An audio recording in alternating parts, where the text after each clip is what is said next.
teams and regular security assessment in vulnerable areas to protect teachers, learners, and the educational institution, strengthening collaboration between school administrators and local security agencies to facilitate timely information sharing and coordinated security responses. There is ongoing security mapping of remote and underserved areas to identify locations without adequate policing infrastructure, subject to availability of resources. Additional National Police Reservists, NPR, will be recruited, trained, and deployed to improve security coverage and response capability. In conclusion, Honorable Speaker, we remain fully committed to restoring lasting peace and security in Kambi Samaki and the surrounding areas through sustained security operations, strengthening interagency collaboration, community engagement, and ongoing peace-building initiative. We are working to create a secure environment that safeguards lives, protect livelihood, and guaranteed interruption access to education. Signed by the concerned minister, Honorable Kipchumba Murkomen. I submit, Honorable Speaker. Omolher. Thank you, Speaker. I want to appreciate the chair of the committee for the response. I appreciate the feedback, but there's more that needs to be done because the area itself, Kambi Samaki, is currently facing the closure of its school, which was as per the request of the statement. And I see there is a need for the CS for Interior and the CS for Education to have a sitting and organize a meeting both with the local leadership and the elders from both communities so that we can discuss the reopening of this school. Mr. Speaker, I visited Kambi Samaki myself after I raised a statement, and I realized the matter is a bit, it's contentious because it also involves a boundary issue. And boundary issues now become emotive because it involves land that belongs to both Isiolo County and Garissa County. And for us to open the school and avoid any skirmishes and future wars and crises like what happened before, it is important that both communities sit down to be able to successfully open the school. Mr. Speaker, when I visited Kambi Samaki, the officers on the ground requested that they get backup, and this is something the minister can look into because there is a banditry issue that is existing. As recent as 2 weeks ago, we had young men who were attacked by bandits and their animals taken away. Mr. Speaker, there is a need for extra platoons of officers to be added. They are both from the RDU unit and the anti-stock theft unit.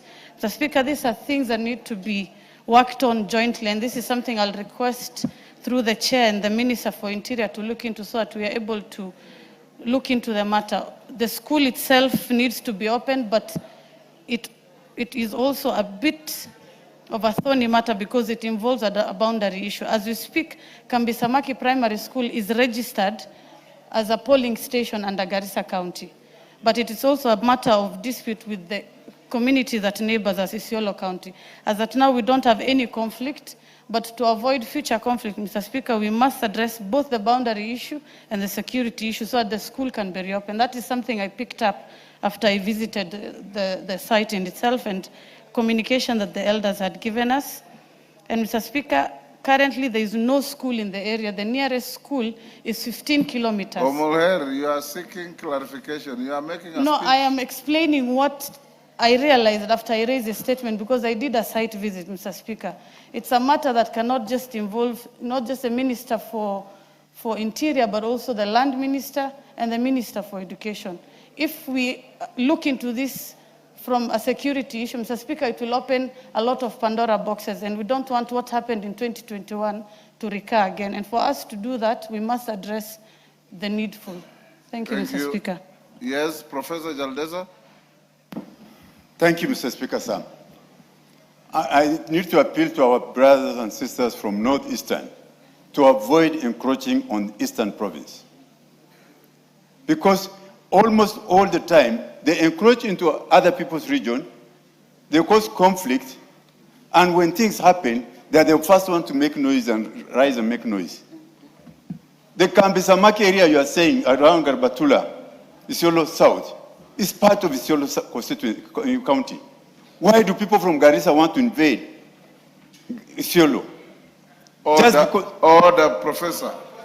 You are total out of order.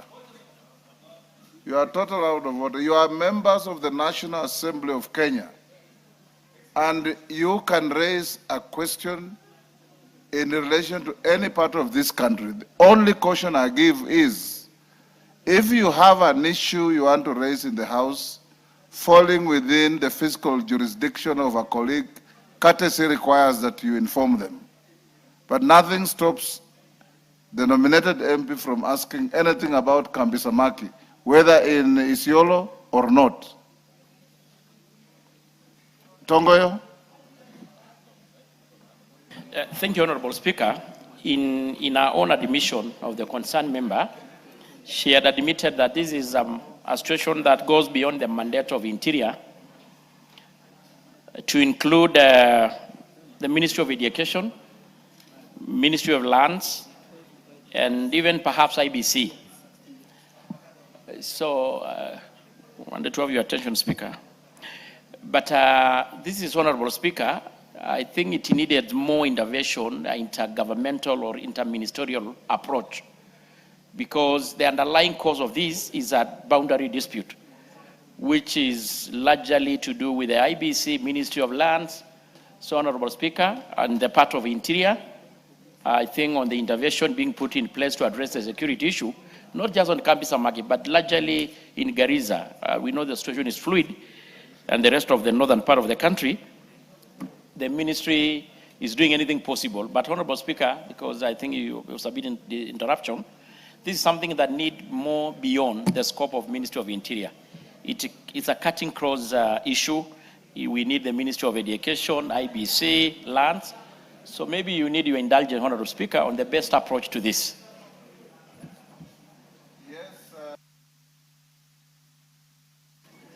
Mr. Speaker, I want to let the member from Isiolo know that I don't want what happened before to recur again.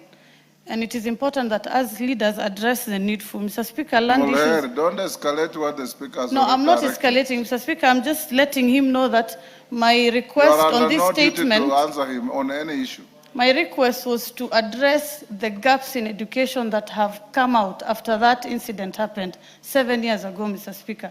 So it is as simple as either deciding to open a new school somewhere else or reopen that school so that the children from both counties can benefit. It's not a land issue.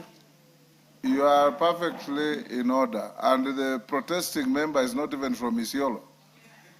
He is from Marsabit. Yes. Next is Julia Sunguli in the house. Yes, Tongoyo, can you respond to Julia Sunguli's request? Thank you, Honorable Speaker. It was a little bit discussion with a member from Garissa, Major. Honorable Speaker, in regards to the issue of Honorable Sunguli, in a matter concerning security at Angata Barikoi, Kilgoris, the Member of Parliament in particular wanted to know the circumstances surrounding the livestock theft incident, the death of the anti-stock theft unit officer.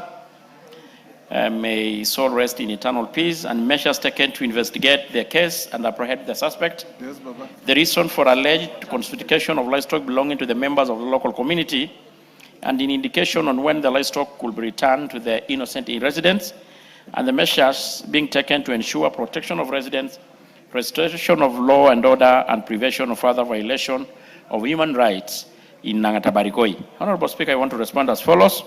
On the 19th June, a known number of livestock was stolen from the Kuria community at Kuitembe area, Kuria West Sub-County within the Migori County. A contingent of police officers drawn from the Angata Barikoi Police Station, Angata ASTU, responded promptly with the aim of recovering the livestock and apprehending the perpetrators. The officers encountered about 40 suspected cattle rustlers armed with automatic rifles and Keturo area, Ngedale location. A fierce exchange of gunfire ensued between the two parties. During the confrontation, a police officer, number 114287 APC Joseph Owino, attached to Wangarabarikoi Astu, sustained a gunshot wound on his back near his hip joint. The officer was evacuated from the scene and rushed to Wangarabarikoi Health Center, where he was pronounced dead on arrival. His body was moved to Transmara West mortuary for preservation pending postmortem examination, and the incident was booked at Wangarabarikoi Police Station, Vido bin number 519 of 2026 at 19 hours. On the 20th June, 2026, the postmortem examination was conducted on the body of the deceased, and the pathologist formed the opinion that the cause of death was massive hemorrhage secondary to penetrating abdominal wound sustained from the back. An inquiry file was opened to establish the circumstances surrounding the shooting and subsequent death of the officer. On the second reason for alleged confiscation of the livestock, there is no record, Honorable Speaker, of any livestock having been recovered or confiscated by the police, and no livestock is being held at Wangarabarikoi Police Station or by ASITU, camp awaiting release to the members of the public. Meanwhile, effort to trace and recover the stolen livestock and apprehend the perpetrators remain ongoing. That was by the time of writing of this report. And the situation is calm, Honorable Speaker, I can confirm. I am from that area as well. Honorable Speaker, following the incident of the 24th, the Cabinet Secretary for Interior, accompanied by the Governor of Narok, and the elected leaders from the Transmara, to include the member who raised the question, and the area senator, and other leaders, engage members of the local community with the aim of promoting peace, coexistence, and de-escalating tension arising from the incident. The Cabinet Secretary directed that all civilians in possession of the legal firearms to surrender them. In addition, the following measures have been undertaken to restore normalcy and safeguard the resident. Security agencies have been intensifying foot and mobile patrol. There is intelligent gathering operation ongoing to deter criminal activities and to prevent further insecurity and facilitate the recovery of the stolen livestock. Engagement of the community leaders, elders, and stakeholders to promote peace and dialogue. And all security operations in Wangarabarikoi are being undertaken in strict adherence to the Constitution of Kenya, the National Police Service Act, and applicable human rights standards. I submit, Honorable Speaker. Yes, Julius Sunguli. If you are satisfied, you can let Mr. it Speaker, lie. I wish to thank the chairman of the Committee for Internal Security for his report and answer. I wish to confirm, Mr. Speaker, that as soon as we asked the question, the responsible Cabinet Secretary, Honorable Kipchumba Murkomen, went to Wangarabarikoi together with all of us and introduced certain measures that have since cooled the area. The situation is under control. Particularly, Mr. Speaker, the GSU camp was reintroduced at the border, and this has actually been very effective. Only yesterday, about 12 cows were stolen from the area of Ngendalil, and unlike in the past, the people from Transmara were able to cross to Kuria without a problem, and the GSU, together with the citizens, recovered 8 of those cows. The situation still remains, of course, an area to be watched because it is fragile. It's a border area. It borders Kenya and Tanzania. It borders the Kuria and the Kipsigis and the Maasai. It's a trigonometrical area that requires constant management. But I'm grateful that the minister has been able to do that, and I think that the chairman has given a satisfactory answer. Thank you. We leave it lie there. Taitumu. Honorable Mwalimu Taitumu. Thank you, Mr. Speaker. I arise to make a personal statement regarding the passing on of my late beloved father, Mr. Patrick Ntwanaiba Vaikelanya. Honorable Speaker, pursuant to the provisions of the Standing Order 44-2E, I arise to make a personal statement regarding the passing on of my late father, Mr. Patrick Ntoanaiba Baikelanya. Honorable Speaker, Mr. Patrick Baikelanya rested on 4th July 2026 after a glorious and well-lived life that was just 2 years to centenary. The death of my father leaves a void that no one can adequately capture. A father is a pillar, a compass, and a quiet strength behind a son's every step. Irrespective of the son's age, at the time of the demise of my father, without doubt, the news of his passing on overcame our family with immense grief. To us, it was an end of an era, yet the messages of condolences that poured from every corner of this country, led by His Excellency the President, Dr. William Ruto, CNGH, the Deputy President, His Excellency Professor Kithure Kindiki, NGH, the Speaker of this Honorable House, Right Honorable Dr. Moses Masika Wetangula, NGH MP, and various members of this Honorable House gave us the strength to accept the God's will and accord Mse a befitting send-off in honor of his life and legacy. Honorable Speaker, I wish to record my deepest gratitude to His Excellency the President, Dr. William Ruto, for his message of comfort, the support extended to my family during this period of mourning. I am profoundly honored by the President's humility to have created time out of his busy schedule of the national duty to grace the funeral of my late father in Igembe North on the 11th July 2026. This gesture reaffirmed the President's firm belief in the values of compassion and solidarity that defines his leadership. I equally extend my heartfelt gratitude to you, Honorable Speaker, for the messages of condolence and the support that you accorded our family. The House leadership and my colleagues, members in this House, for personally reaching out and condoling with us both here in Nairobi and at our rural home in Igembe North. I am also grateful to the people of Igembe North, the community leaders, the church, the bonda operators, the traders, the farmers, and the youth who rallied around my family with the prayers, moral support, and material contributions to ensure my father was given a dignified send-off. To the Kilanji who ministered to us and to the elders who guided the rites according to our customs, I say thank you and God bless you.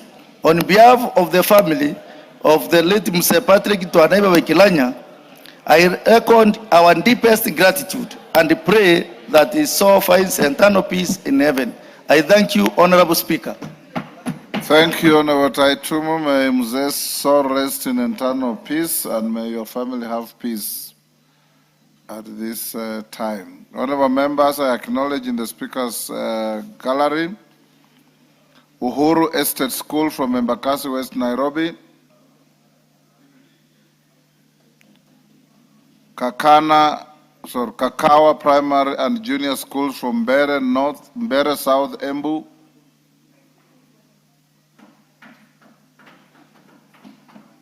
Dev Amazing Schools, Naivasha, Nakuru, Gishami Junior Primary School from Othaya, Nyeri. In the public gallery, New Genesis School from Marakwet West, Elgeyo Marakwet. Mekorani Primary School from Mahara, Tharaka Nithi. Bright Star Chebulbai from Marakwet West, Elgeyo Marakwet. On my behalf and on behalf of the House, we welcome the students, their teachers, and those accompanying them to the House of Parliament. Major Deko, member for Garissa Town. Thank you, Honorable Speaker. Honorable Speaker, I rise to remind you or to remind the House that about 2 months ago I requested for a statement, and which was brought to the answer was brought to the House regarding a police officer, Adan Haret Loss, who went missing for the last 3 years or so. Chairman Tongoyo, Tongoyo, that reminder is directed at you. Yes, and you promised that the chair of the Committee of Internal Security was to avail the Cabinet Secretary to a committee meeting so that we raise the issue. It's important to note, Honorable Speaker, that the answer that was provided here was not read on the floor of the House after consultation with the chair and myself and yourself, that it was not adequate. So the minister was supposed to appear in a committee meeting so that we address those issues. Up to now, we have no response from the chair. Tongoyo, when is the minister appearing before your committee? Honorable Speaker, if you may recall, when we were just about to break for recess, I did report to this House that the minister could not appear because he was attending a cabinet meeting. And to that effect, we have written again today a letter to ask him to appear next week but one. Okay. And Honorable Speaker, it's not just his question or statement rather. There were quite a number, more about 13 or so. So I call upon the colleague to be a bit patient, because we are trying to do anything possible to ensure that the minister will appear and we transact all these before the plenary of committee. When is your next appearance? It's a Thursday, next week. Thursday after next week. Exactly. We are trying to avoid Tuesday so that it does not get excuses or other is probably of cabinet. So, Deco? We have got equally a big pressure. And make sure you inform the honorable member accordingly. Yes. Next order. Yes, hold on. Honorable Emathe. Yes, Honorable Emathe. Give him the mic.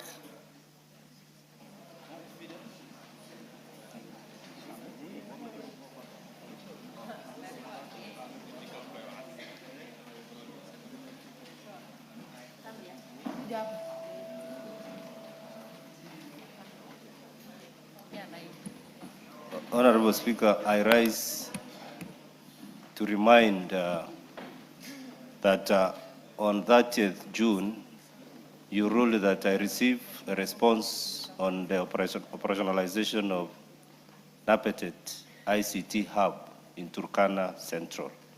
This ICT Hub was completed under World Bank, implemented by KENHA in 2023. Right now, it is gathering dust, and this will be the first implementation or achievement on ICT in Turkana County, ever since we took government. Speaker, as we speak about ICT Hub, the students who are listening have a direct benefit on this. But in Turkana, there is nothing called ICT Hub anywhere in Turkana County. This will be the first. When can you respond?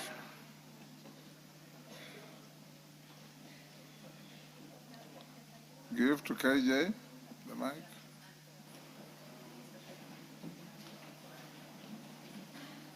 Mr. Speaker, you had already issued direction on this. Yes. And yes, the committee has burnt the midnight oil, and God willing, we shall be presenting this next week. Since Thursday, we shall be having a baraza, and the committee might not be able to process the feedback that we are getting from the ministry. And Mr. Speaker, it is only just a slight correction that in the whole plan of the digital superhighway, Turkana is one of the biggest beneficiaries with the connection of the fiber optic cable that connects our republic to the South Sudan Republic. And even more advancement has been made in such a way that we have taken cognizance of the border issues at the Elmi Triangle, which has allowed for us to have two cables, a Kenyan cable going up to where Kenya believes our border gets to, and also another cable, the one coming from South Sudan, proceeding to where Sudan would want to contest the borders to. So, Honorable Speaker, it is a great question that the Honorable Member brought to the House, and it impacts on very many other members. And so we shall be presenting a very comprehensive response, God willing, this coming week. Thank you very much, Mr. Speaker. Yes, thank you, KJ. Next order. Order number 8, motion, consideration of a petition on the management of hemophilia and other bleeding disorders. Okay. Question to be put. Members on their feet, take your seats. CPA, take your seats.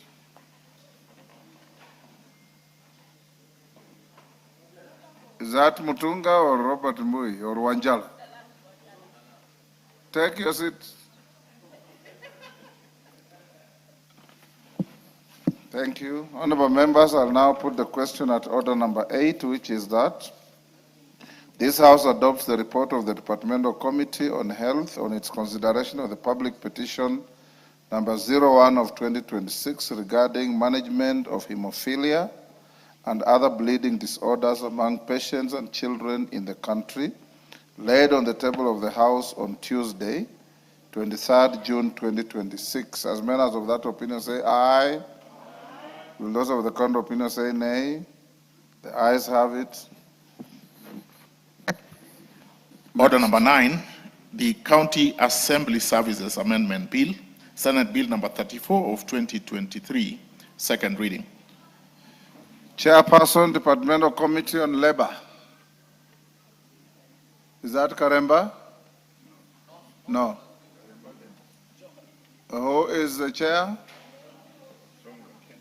Ken Chonga, where is he?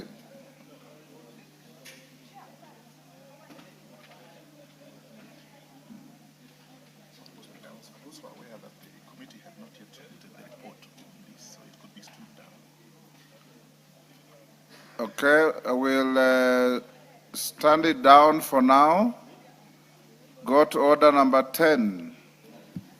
Order number 10, motion, report of the Kenya delegation to the 151st Assembly of the Interparliamentary Union, IPU, and related meetings. Who was the chair of the delegation to IPU in this regard?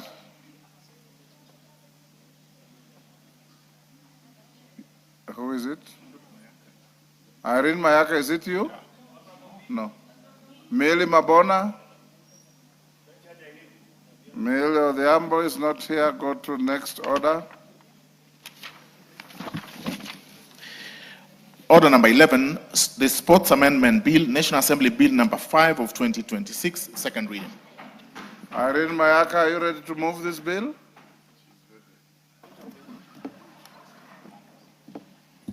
Thank you, Honorable Speaker. Honorable Speaker, I beg to move that the Sports Amendment Bill number 5 of 2026 be read a second time. Honorable Speaker, this particular bill, the main objective of the bill is actually to criminalize sports and match manipulation and match fixing in the country of Kenya. And what we've done, Honorable Speaker, is within the Sports Amendment Bill, it is that we have amended a couple of clauses so that it is in line with actually what we intend to do. Honorable Speaker, just to mention the specific sections that have been amended, we are amending Section 2 so that we introduce the definition of sports management, manipulation. Section 3 of the bill, which also just gives the specifics in terms of what it is that we are introducing and amending, and the manipulation of sports. Section 5, which also introduces the specifics in terms of the fines that will be charged. Honorable Speaker, just to give a background of this particular bill, is the legislative intent of this. Because, Honorable Speaker, we have had scenarios of match fixing, criminal offenses within the sports fraternity, but we do not have any specific laws that actually criminalize these particular vices. So for that reason, Honorable Speaker, and having looked at the various laws we have from other countries, and also the different regulations from the different federations that we have across the whole world, I thought it fit that we also have this in Kenya. Because, Honorable Speaker, sports integrity is very important for our country. It's very important because we are seeking to nurture sports and talent in this country of ours. But also we want to make sure that the young people, the talented people in the country, are not being injured by people who are only there to manipulate the system so that it actually favors them. Honorable Speaker, we have had very many feedback from the public in terms of public participation of what they think about this particular bill. And I know the sports committee will be represented so that they can give us the feedback that we've received. But Honorable Speaker, just to thank the public for the overwhelming support for this particular piece of legislation. The background of this, Honorable Speaker, is foundation of sports. Sports is based on fairness, transparency, and public confidence. Integrity is currently at risk. And increasing reports globally and locally indicate growing attempts to improperly influence sporting outcome. Market pressure as well has also brought a lot of risk into the game. National interests, Honorable Speaker, this is also to protect the integrity of athletics, clubs, funds, and sponsors as well. Honorable Speaker, the legal context and the existing gaps. Regulatory deficit, if you look at the current Sports Act Cap 223, it does not contain any explicit provisions to criminalize sports manipulation. Enforcement barriers, current mechanism rely on association-level disciplinary action, which lack the weight of criminal law. And Honorable Speaker, on this particular one, we are finding that most of the federations in this country, whether it is the Football Federation, the Basketball Federation, Netball Federation, Volleyball Federation, or the athletics part of it, when they are faced with such issues, they only do investigations within the federation, which is really not giving any particular third-party aspect or making sure that there's actual fairness where there's a criminal case. Structural weakness, the internal sporting bodies are often unequipped to handle organized criminal syndicates. And Honorable Speaker, this is where the criminal aspect comes into play so that the specific criminal investigation bodies in the country can then be charged with ensuring that they do proper investigations into this. The solution, Honorable Speaker, is amendment bridges that bridges the gap by providing criminal sanctions and stronger investigative powers. Honorable Speaker, I had the option of looking at the different laws that we have in the country. The Sports Act, the Penal Code, the Criminal Act, all these particular laws. But it was actually easier for us to amend the Sports Act Cap 2023 so that we ensure that the definition of manipulation is put in place, the criminal aspect is put in place, and the offenses are also put in place in one particular law. Honorable Speaker, looking at the current Kenyan legal framework, the Sports Act of 2013 governs sports administration but contains no explicit match-fixing offenses in our country. If you look at the Penal Code, Cap 63, it covers general fraud, e.g. Section 315, which covers matters to do with cheating, but has no dedicated match-fixing provision. If you look at the Anti-Doping Act, it focuses on banned substances, but nothing to do with match manipulation. If you look at the different sports federations, which I had alluded to, they currently rely on internal sanctions, bans, and suspensions because of the legal gap. But there's no specific criminal investigation procedure, which makes the process also become ununiform and sometimes, in some cases, largely unfair to most people. If you look at the Betting, Lottery and Gaming Act, Cap 131, Section 61 prohibits cheating at bets, but penalizes, penalties are minimal, a maximum of 6 months. Honorable Speaker, I did have a look at the international standards that are currently there, especially in terms of the popular sporting activities we have in this country. Honorable Speaker, if you look at the FIFA Code of Ethics 2023, it prohibits any involvement in match manipulation and requires reporting of corruption approaches. If you look at the FIFA Disciplinary Code of 2023, it imposes a minimum 5-year ban and a fine of 100,000 euros for anyone manipulating a match. If you look at the McCollin Convention 2019, Honorable Speaker, and I know you're aware of this because you're a sports person, first international treaty on sports manipulation. It urges states, sports bodies, and betting operators to cooperate and to prevent, detect, and sanction fixed competitions. Honorable Speaker, a case study of some of the countries that do have the criminalizing of match fixing laws in their countries. I give an example of Italy. The Italian laws 401/198 criminalizes fraud in sports competition, offering, promising, or accepting money or other advantages to alter any event's outcome. Penalties include 2 to 6 years imprisonment and fines for match fixing. The Italian FA Justice Code also gives a lot more emphasis on this. Notable example is the 206 Calipoli scandal, which saw some top clubs and officials face sporting criminal sanctions. And Honorable Speaker, if you remember the very famous story of some of the famous clubs like Juventus, which had to actually be relegated, some of the very stringent cases that actually made some of these big clubs fall. A case study of Brazil as well, general sports law explicitly prohibits manipulation of sports results. Any bets tied to fixed outcomes are declared void. Honorable Speaker, giving an example of the cases that we've had in Kenya that actually motivated me to bring this particular law. Some of the cases we've had are like the Nairobi City Stars. Multiple attempts league fixes of City Stars premium matches between 2021 and 2023 were uncovered, and this was the 4th attempt in 3 years for the club.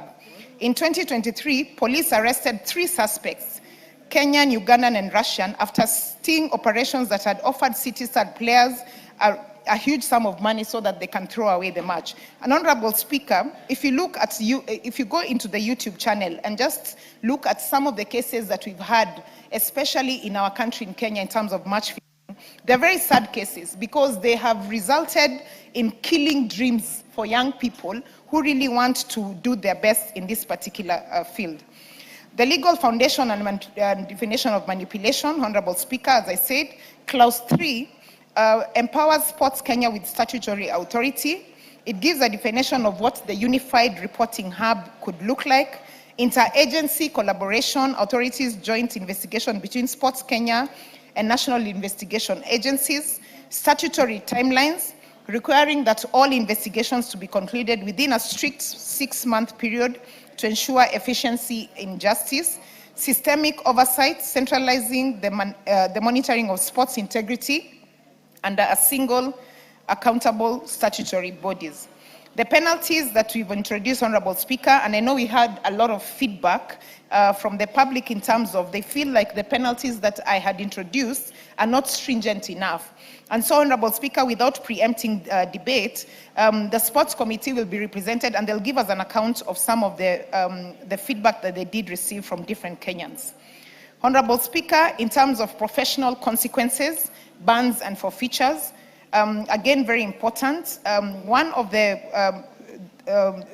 amendments that I have introduced is match forfeiture, organizational ineligibility, lifetime prohibitions, and disciplinary harmony. Honorable Speaker, the strategic impact, accountability, and national reputation. If you look at clause number 4, it gives you a detailed view of what exactly this will entail. Due to giving an example of the process via appeals, sports tribunal, global alignment, ethic governance, fiscal neutralities. Honorable Speaker, having said that, I just wish to appall the members of this House to support this particular bill. Let us, as members of Parliament, because we have constituents, we have county representation, the whole country at large, that has very many sports people. And Honorable Speaker, when I speak about sports, I'm not only looking at the football space, I'm also looking at the basketball space, the netball space, the athletic space. all the sports that you can think about in this particular world. Let us, as members of National Assembly, take the frontline stage in ensuring that we are protecting the sports integrity in this country, because this will really help to ensure that we are clearing the path and making sure that sports integrity in our country is at the center front, and that anyone who seeks to come and try to prevent the young people of our country from having a fair chance at improving their talents and nurturing and growing their talent are able to do that without the fear that someone who has deep pockets can actually come in and manipulate their opportunities. Honorable Speaker, with those remarks, I wish to move the bill and ask my colleague, Honorable Charles Nguna, to second. I thank you. Well, before Charles seconds you, honorable members, let me acknowledge and in the speakers gallery and the public gallery the presence of the following schools. Kamasai School of Marakwet West Constituency, Elgeyo Marakwet County. We also have Lelit Primary Junior School of Moiben Constituency, Uasin Gishu County. We equally have Meteitei. This should interest the Chair of Education.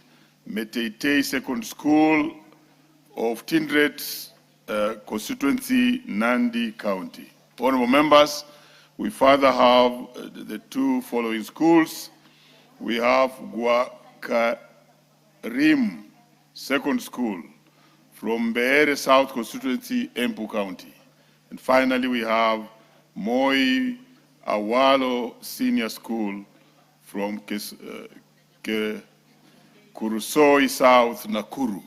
On behalf of the members of this House and the House at large, I want to welcome those schools to this Honorable House. You may proceed to second. Thank you, Mr. Speaker. Before I begin this journey of seconding this motion, let me take this opportunity to welcome these students. Thank you. Proceed. In National Assembly, especially the students from Beere who are my neighbors. As you know, I come from Mwingi West, and Beere is just bordering Mwingi West constituency. So welcome. Oh, Moiben, I've been in your constituency, Marakwet and Tinderet also. I've been there, so welcome to the National Assembly. This is where we legislate and also allocate resources countrywide, Mr. Speaker.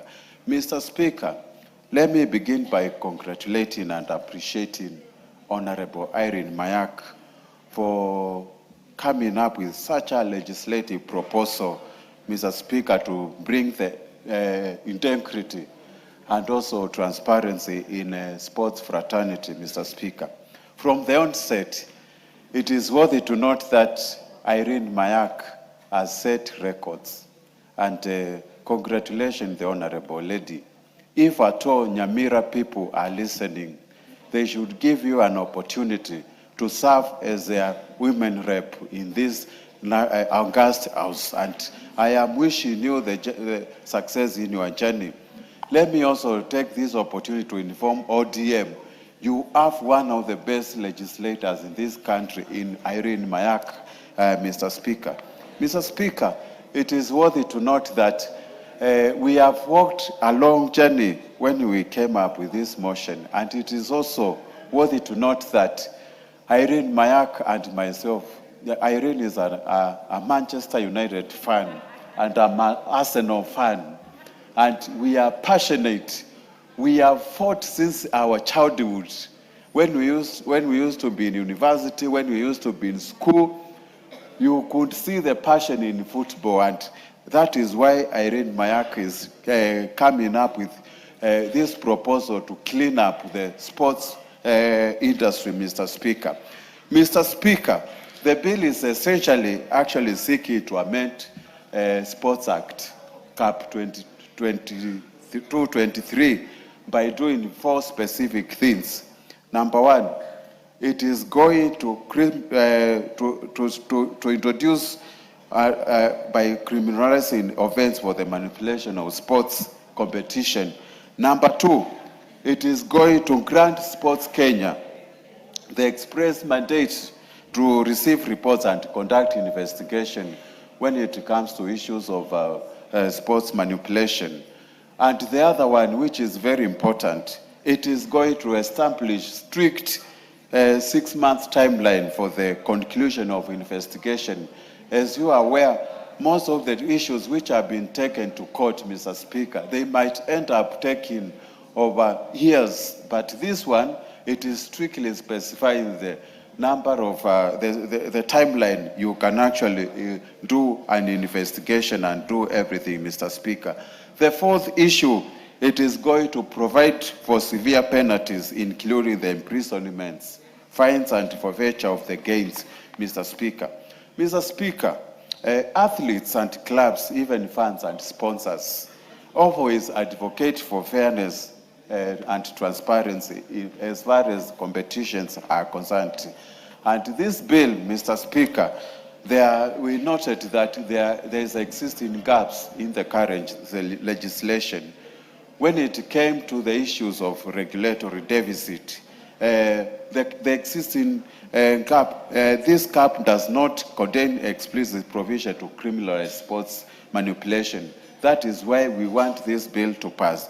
Then, of course, the current mechanism relies on association level and disciplinary actions which lacks the weight of criminal law, Mr. Speaker. And if you look at the current situation, of course, Sports Act 2013 governs sports administration, but does not explicitly explain the issues of match fixing offenses in our nation. Mr. Speaker, the penal code, which is Cap 63, covers general fraud like cheating, which is, but has no dedicated match fixing provision. And that is why we want some of these issues to be addressed in this bill. Mr. Speaker, we have been dealing with the issues of anti-doping, and it covers only banned. We have seen so many athletes being banned, but it does not actually explicitly explain issues of match manipulation, and that is why we want to come up with this. Mr. Speaker, the sports federations, which actually in Kenya we have around 40 now, currently rely on internal sanctions, but it lacks the legislative gaps, and that is why we are seeking to align this legislative proposal with international standards. If you look at the FIFA regulation, the FIFA Code of Ethics, it prohibits any involvement in match manipulation and requires reporting of corrupt approaches. But here in Kenya, do we have it? That is why we want to align the proposed amendments to this Cap 223 to align with the FIFA Codes of Conduct. Mr. Speaker, while Irene Mayak did so much research, she researched in Italy. She has also done in Brazil, which is the record time orders, 5 times World Cups. And congratulations to Spain for winning the recent World Cup. It actually, in Brazil, any involvement with match manipulation amounts to 2 or 6 years in prison. But here in Kenya, we don't have.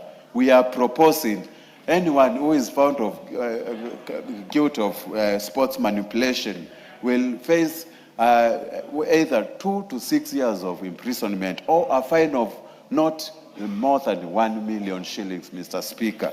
Some of these issues we have proposed here and legislative proposals align to other international standards. And Mr. Speaker, with those few remarks, I fully support this motion and urge members of this August House to please support it so that we can bring integrity in our sports fraternity. Thank you, Mr. Speaker. Very well seconded. Honourable members, I now do propose the question, which is that the Sports Amendment Bill, National Assembly Bill number 5 of 2026, be now read a second time. Yes, Leader. Mr. Speaker, thank you very much. And I want to first congratulate the Honorable Irene Mayaka as I take on to support her bill, the Sports Amendment Bill 2026. Honorable Speaker, this is a very fundamental piece of legislation in the coming in the sports fraternity. Mr. Speaker, this piece of legislation will revolutionize how sports administration, how sportsmen, how teams, how sports administrators behave in the space within which they are operating. Honorable Speaker, if you will be interested to know, if you look at this act, Honorable Speaker, the principal act is amended in section 4 by inserting new paragraphs, Honorable Speaker, and giving more powers to Sports Kenya. And the powers that are being given to Sports Kenya, the new powers, Honorable Speaker, include 1, to receive any reports from any person who suspects acts of manipulation in any sports competition. That is 1. The second important fundamental function that is now being given to Sports Kenya, Honorable Speaker, is to conduct investigation of alleged manipulation in sports competition in collaboration with other investigative agencies.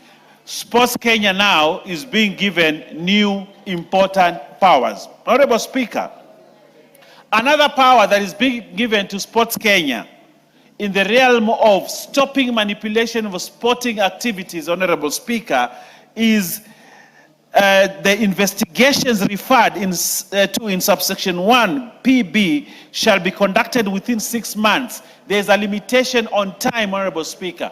Cases have dragged in court for many years, Honorable Speaker, over these situations. But now, Honorable Irene Mayaka, in her graciousness, has said we must do it within 6 months, Honorable Speaker. But fundamentally, Honorable Speaker, are the changes that are coming in when we are looking at section 64 of the Principal Act. Mr. Speaker, the mover of this bill is introducing section 64A, which actually is very fundamental. A person who participates directly or indirectly, or aids, enables, or assists in the manipulation of a sports competition commits an offense and shall be liable on conviction to imprisonment for a term not exceeding 1 year, or to a fine not exceeding 1 million. I would have suggested 5 million, but the Honorable Irene Mayaka thinks 1 million is okay. But these days, 1 million is easy to come by. Honorable Speaker, we should have gone to 5 million, so that teams, Honorable Speaker, a team trains, people invest money, they invest energy, they invest a lot of things. They come to a match in a tournament, and one person, either a coach, an administrator, or a player, compromises the whole team by compromising with some people, and therefore you lose a match because that person will be given money at the end of it. That's an offense, that's criminal, and it must be stopped.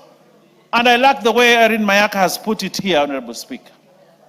Again, Honorable Speaker, in part 2 of 64, where a professional sports person, and I like the word professional sports person, or a club engages in conduct described in section 1, the club or the association to which they belong may be sanctioned with the forfeiture of the match in question, or may be declared. Honorable Speaker, the one who compromises and the one who is compromised. The one who compromises is being dealt with in section 2, the part 2 here, Honorable Speaker. There was a time we had, I don't know whether it is true, Mr. Speaker, you are a sports person. But I hear there was a time when Gor Mahia, is it Gor Mahia, Mr. Speaker? Yeah. I think they were playing against FC Leopards. In Sudan. Yeah. And Kenya lost the match because one of the goalkeepers, I don't know whether it's a goalkeeper or whoever, had taken a bribe. And the match was lost. Now, in this case, Honorable Speaker, the one who has been manipulated must be jailed and pay a fine. And the one who also manipulated must also face the consequences, Honorable Speaker. And that is why part 2 is very important. Part 3, Honorable Speaker, where the offender is a club. Sometimes clubs sit to plan to manipulate, or clubs sit to plan to be manipulated, Honorable Speaker. That one too must be sanctioned. That one too must. And where the offender gains any proceeds, and you know sometimes, my friend Oundo here, professor, who is a very able debater, and I hope the members of FUNYULA will re-elect him on a UDA ticket, Honorable Speaker, because where he's going to lose. But if he vies on a UDA ticket, he might win, or broad-based, he might win, Honorable Speaker. I know, he's a man of integrity, and he wouldn't want to see sports being manipulated. And therefore, I'm sure he will support where the offender gains any proceeds or benefits as a result of sports manipulation, he shall be subjected to forfeiture.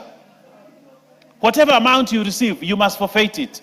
So that, because crime does not pay, we must make sure that sports manipulation, criminals and crimes never pay anyone. You must forfeit the funds and bring the money back, Honorable Speaker. These are fundamental changes, Honorable Speaker. And I want to thank the Honorable Irene Mayaka for bringing this bill. And you can say it makes sense.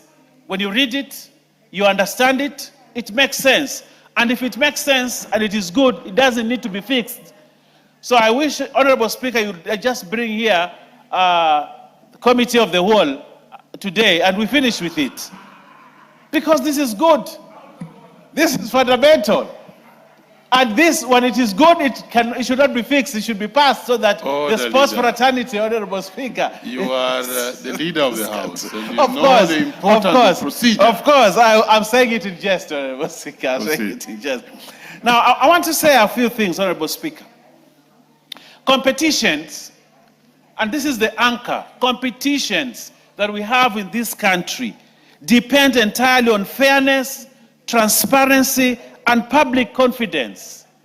And when we bring in issues of someone being compromised, Honorable Speaker, then we lose the issues of fairness, transparency, and public confidence.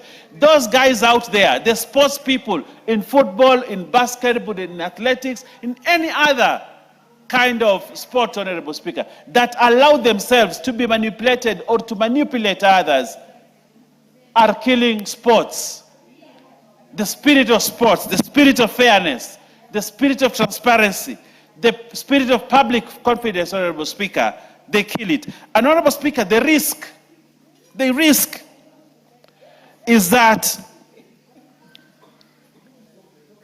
we are killing those young people that work so hard. We are killing their spirit. We are killing sportsmanship, Honorable Speaker, and this must be stopped. And I like that today the Honorable Irene Mayaka is putting the first roadblock towards ensuring that no one ever goes into that kind of realm, Honorable Speaker.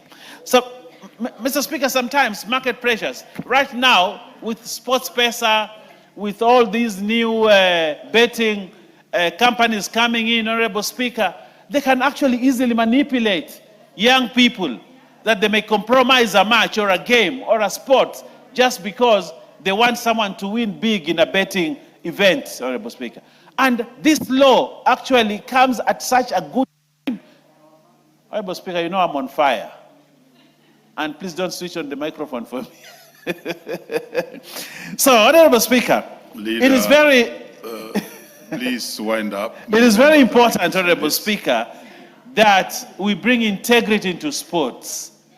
When we bring integrity in sports, Honorable Speaker, people will want to be in that space. They will compete fairly and we'll see talent. Actually, this bill speaks into talent. And talent is important. We must.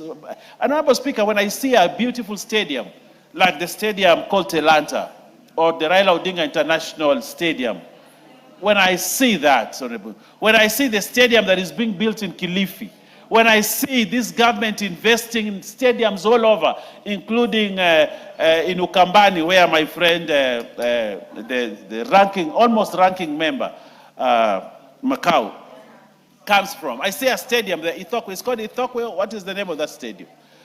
When I see stadiums being built, I see this country is investing in sports. It is investing in talent. It is investing in young people. And because of that, we have to protect sportsmen, young sportsmen and young sports ladies, Honorable Speaker, out there to make sure that we bring integrity into sports and we allow people to thrive in sports. With those many remarks, Honorable Speaker, I support this bill, and I want to thank and congratulate.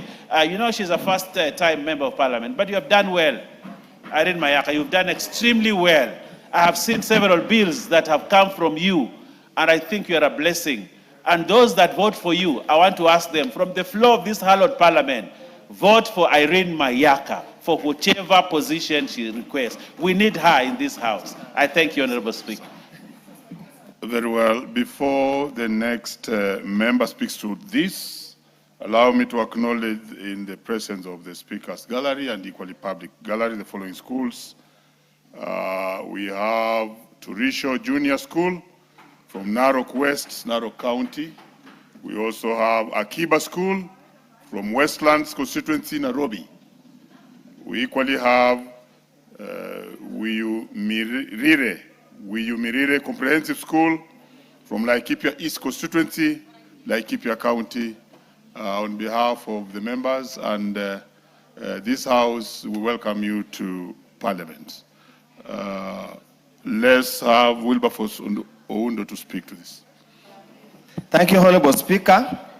Also, let me join my colleagues in supporting the bill that has been presented by Irene Mayaka, a strong lady of the ODM party. And let me also put on notice minority whip, majority whip, that I know he has coveted me for so many years, but you diet tawe. Tawe kabisa. Honorable Speaker, let me echo the opening remarks by Irene Mayaka that sports should be free, fair, and accountable. That a team or a sportsman should win in a fair, transparent manner without any form of manipulation or undue advantage. That is the beauty of the sport. Sport, Honorable Speaker, is a talent, and at any given time, anybody should be allowed to express their talent without being conditioned, without being, manipulated. Honorable Speaker, I have been an ardent football fan. I have played football for many, many years at a very low level for obvious reason. And at any given time, losing a match where you felt you had lost unfairly was very devastating, and it can hurt emotions. And it can hurt spirits, and it can hurt very many things. And in very many cases, Honorable Speaker, where I come from, a match between two rival teams never ends in peace, because no team ever accepts it has lost a match. There must always be a fight. For many years, there was always a memorable fight between Lakeview and Busijo United. There was no way the match was going to end unless it has ended in a draw. So you can see how emotive, how emotionally charged can be a game of any forms of sports. Honorable Speaker, that's why I allowed the efforts by Honorable Irene Mayaka to bring into this parliament an attempt to criminalize match fixing, manipulation, to make it a criminal offense or a penal offense. But Honorable Speaker, I would also want to get wisdom from her that I know in many jurisdictions, these matters are dealt at the federation level or the sports association level, and they have done it so effectively, probably without having a specific act of parliament to do so. But I'll work with her wisdom noting the weaknesses of many of our sports federations and our sports club in this country. However, Honorable Speaker, and I hope she's listening to me, in the definition of manipulation, Honorable Speaker, I think C, the definition of manipulation of sports competition, might be too harsh, might be too radical, where it says intentions fails to perform to the best of their abilities to achieve a predetermined outcome. Honorable Speaker, I want to do this. I want to be very obvious. There used to be a lot of witchcraft in football. That one I know, a lot of witchcraft. So sometimes, Honorable Speaker, punishing a goalkeeper or punishing a striker for failing to score, we must in any way be very clear on this matter. You might also be on medical grounds. It could also be just a case of inability to perform to the expected level because you are not up to the act. Probably we must temper this definition to avoid punishing natural failure or natural low talent in that particular area. Honorable Speaker, the issue of investigations. With the current technology, we do believe 6 months is unnecessarily too long, because what happens between the allegation and the time the player is punished? Because there's no provision for suspension, it means the player could continue participating in any sports activity to the detriment of the sports. So, Honorable Speaker, I would suggest that a period of 6 months is inordinately too long. We need to look at it whichever way. Probably reduce it to 3 months or even a few weeks or a few days, because nowadays manipulation would start some kind of personal contacts or communication. And that particular communication, if you get a serious investigative agency, they must be able to tie it up and trace the movements from one point to another, so that we avoid this kind of an ordinary delay in that matter. Honorable Speaker, the fines proposed under New Clause 64A, yes, they might be reasonable, but again, yes, we want to criminalize, but we need to not make it extremely too punitive. Sometimes you are manipulated unknowingly. You are manipulated unknowingly. To be punished to this extent, there must be some room of mitigation. And Honorable Speaker, the Honorable Member for that, yes, what's your point of order? Yes, Jalas, yes. Thank you, Mr. Speaker. I hear Dr. Oundo saying that the proposed fines are very lenient. They should be very punitive, because if you see what it takes for our sportsmen, the training, the vigorous nights that they go through. Mr. Speaker, you yourself, you are a sportsman, and I've seen you participate even in the Bunge FC. Can you imagine if you are going to a match after all this training, then it is a predetermined outcome, or you are part of a team that its members have decided how the match and the scores will be. It's almost like betting. It is almost like wasting people's time. You don't have to wake up, you don't have to train if people have already determined what the scores will be. I think these proposed fines are actually very okay. Very well, and Mr. Oundo, you yourself, you are a sports person. I don't know, that's why you actually played football in low levels. Order. Chair, Honorable Speaker, let's be proportionate to the awards to the tournament. We used to run CDF tournaments where the awards was 100, 200. Punishing somebody who allegedly conspired to manipulate a game, you are asking him to pay 1 million, and probably what he took home the award is only 100,000 for the winning team. Order, That's why I'm Honorable saying we Oundo. need to be proportionate. Oundo, speak to the matter. We shall have the third reading. Yes, We are we need to voting be to come. proportionate. Proceed. I totally agree, Honorable Speaker, that whatever we establish that there was financial inducement, that must be forfeited. That must be forfeited to the state, because that is extremely unfair. But Honorable Speaker, for us even to start thinking of criminalizing, even putting into law, a matter of integrity goes to the depth, to the heart of the character of this society. Honorable Speaker, we have been conditioned to such an extent that winning seems to be everything. We have pushed our children, we have pushed everybody to an extent that failing to win becomes a source of humiliation. If only we could take sports as a sports, we could take political competition as political competition, that let the people decide. We will never need to get into this legislation. Let people go and compete. Let them go and compete just like anybody else. Honorable Speaker, just like when we used to be young, you'd go to a dance, a night dance, and whoever dances best is the one who takes the girl. And there was never war. There was never any fight. There was no manipulation.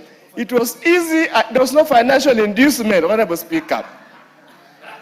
Why can't society get to that level? What stops us doing that, Honorable Speaker?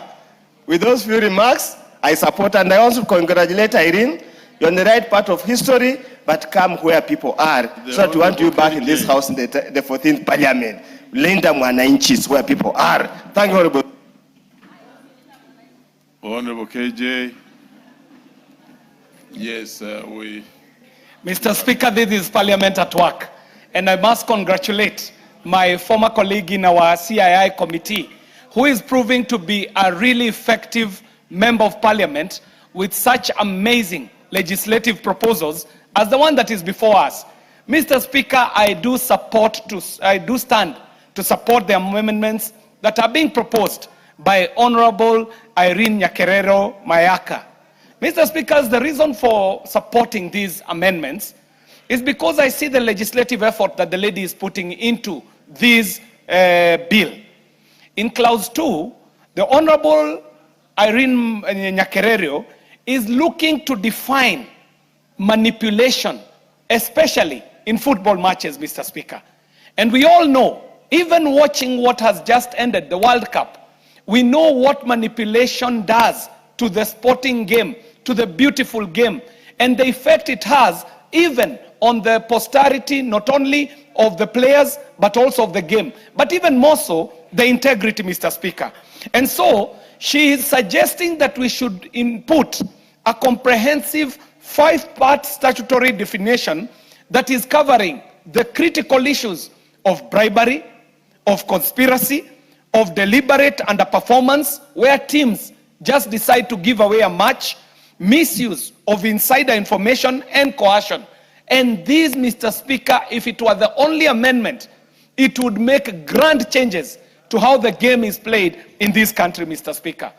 In clause 3, the Honorable Nyakerero is asking that we should look at the investigative powers for Sports Kenya, and she's seeking to amend section 4, cap 233, which grants Sports Kenya 2 new functions. She is seeking for us to input the power to receive reports of suspected manipulation, and she's also looking to see that if we can look at the mandate to conduct investigations in collaboration with other agencies, as she has provided for in the paragraphs PB. Mr. Speaker, this becomes of great concern to us as Kenyans. Even as we spoke about political integrity, we know how emotive football can get. And we also know that when we speak about corruption, Mr. Speaker, corruption is a vice that pervades beyond just the public offices we speak about, all the way into sporting offices, Mr. Speaker. Mr. Speaker, one of the key reasons that I stand to support this is because of the matters that Honorable Nyakerero brings, where she is seeking to extend the sports dispute tribunal jurisdiction to be able to hear appeals that are arising specifically from Sports Kenya's decisions on manipulation. Mr. Speaker, if we do this, we start walking in the direction of cleaning up the beautiful sport in the Republic.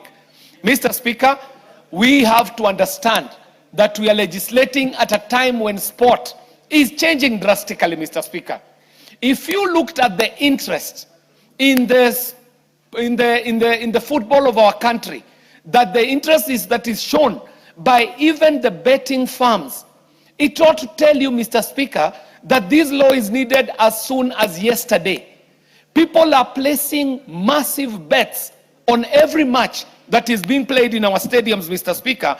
And so, with this explosion of sports betting, we also must regulate the game so that the game is not manipulated by these people who are in the betting, Mr. Speaker, where we get a case of the tail wagging the dog, where we would want for the dog to be wagging the tail. Mr. Speaker, sports betting becomes a big component of sport globally. But in Kenya, Mr. Speaker, if you were to look at the monies that are in sports betting in our country today, then you would see the reason why it is important for us to institute these changes that Honorable Nyakererio is asking us to do. Mr. Speaker, in clause 5, Honorable Nyakererio is looking to work on the enforcement.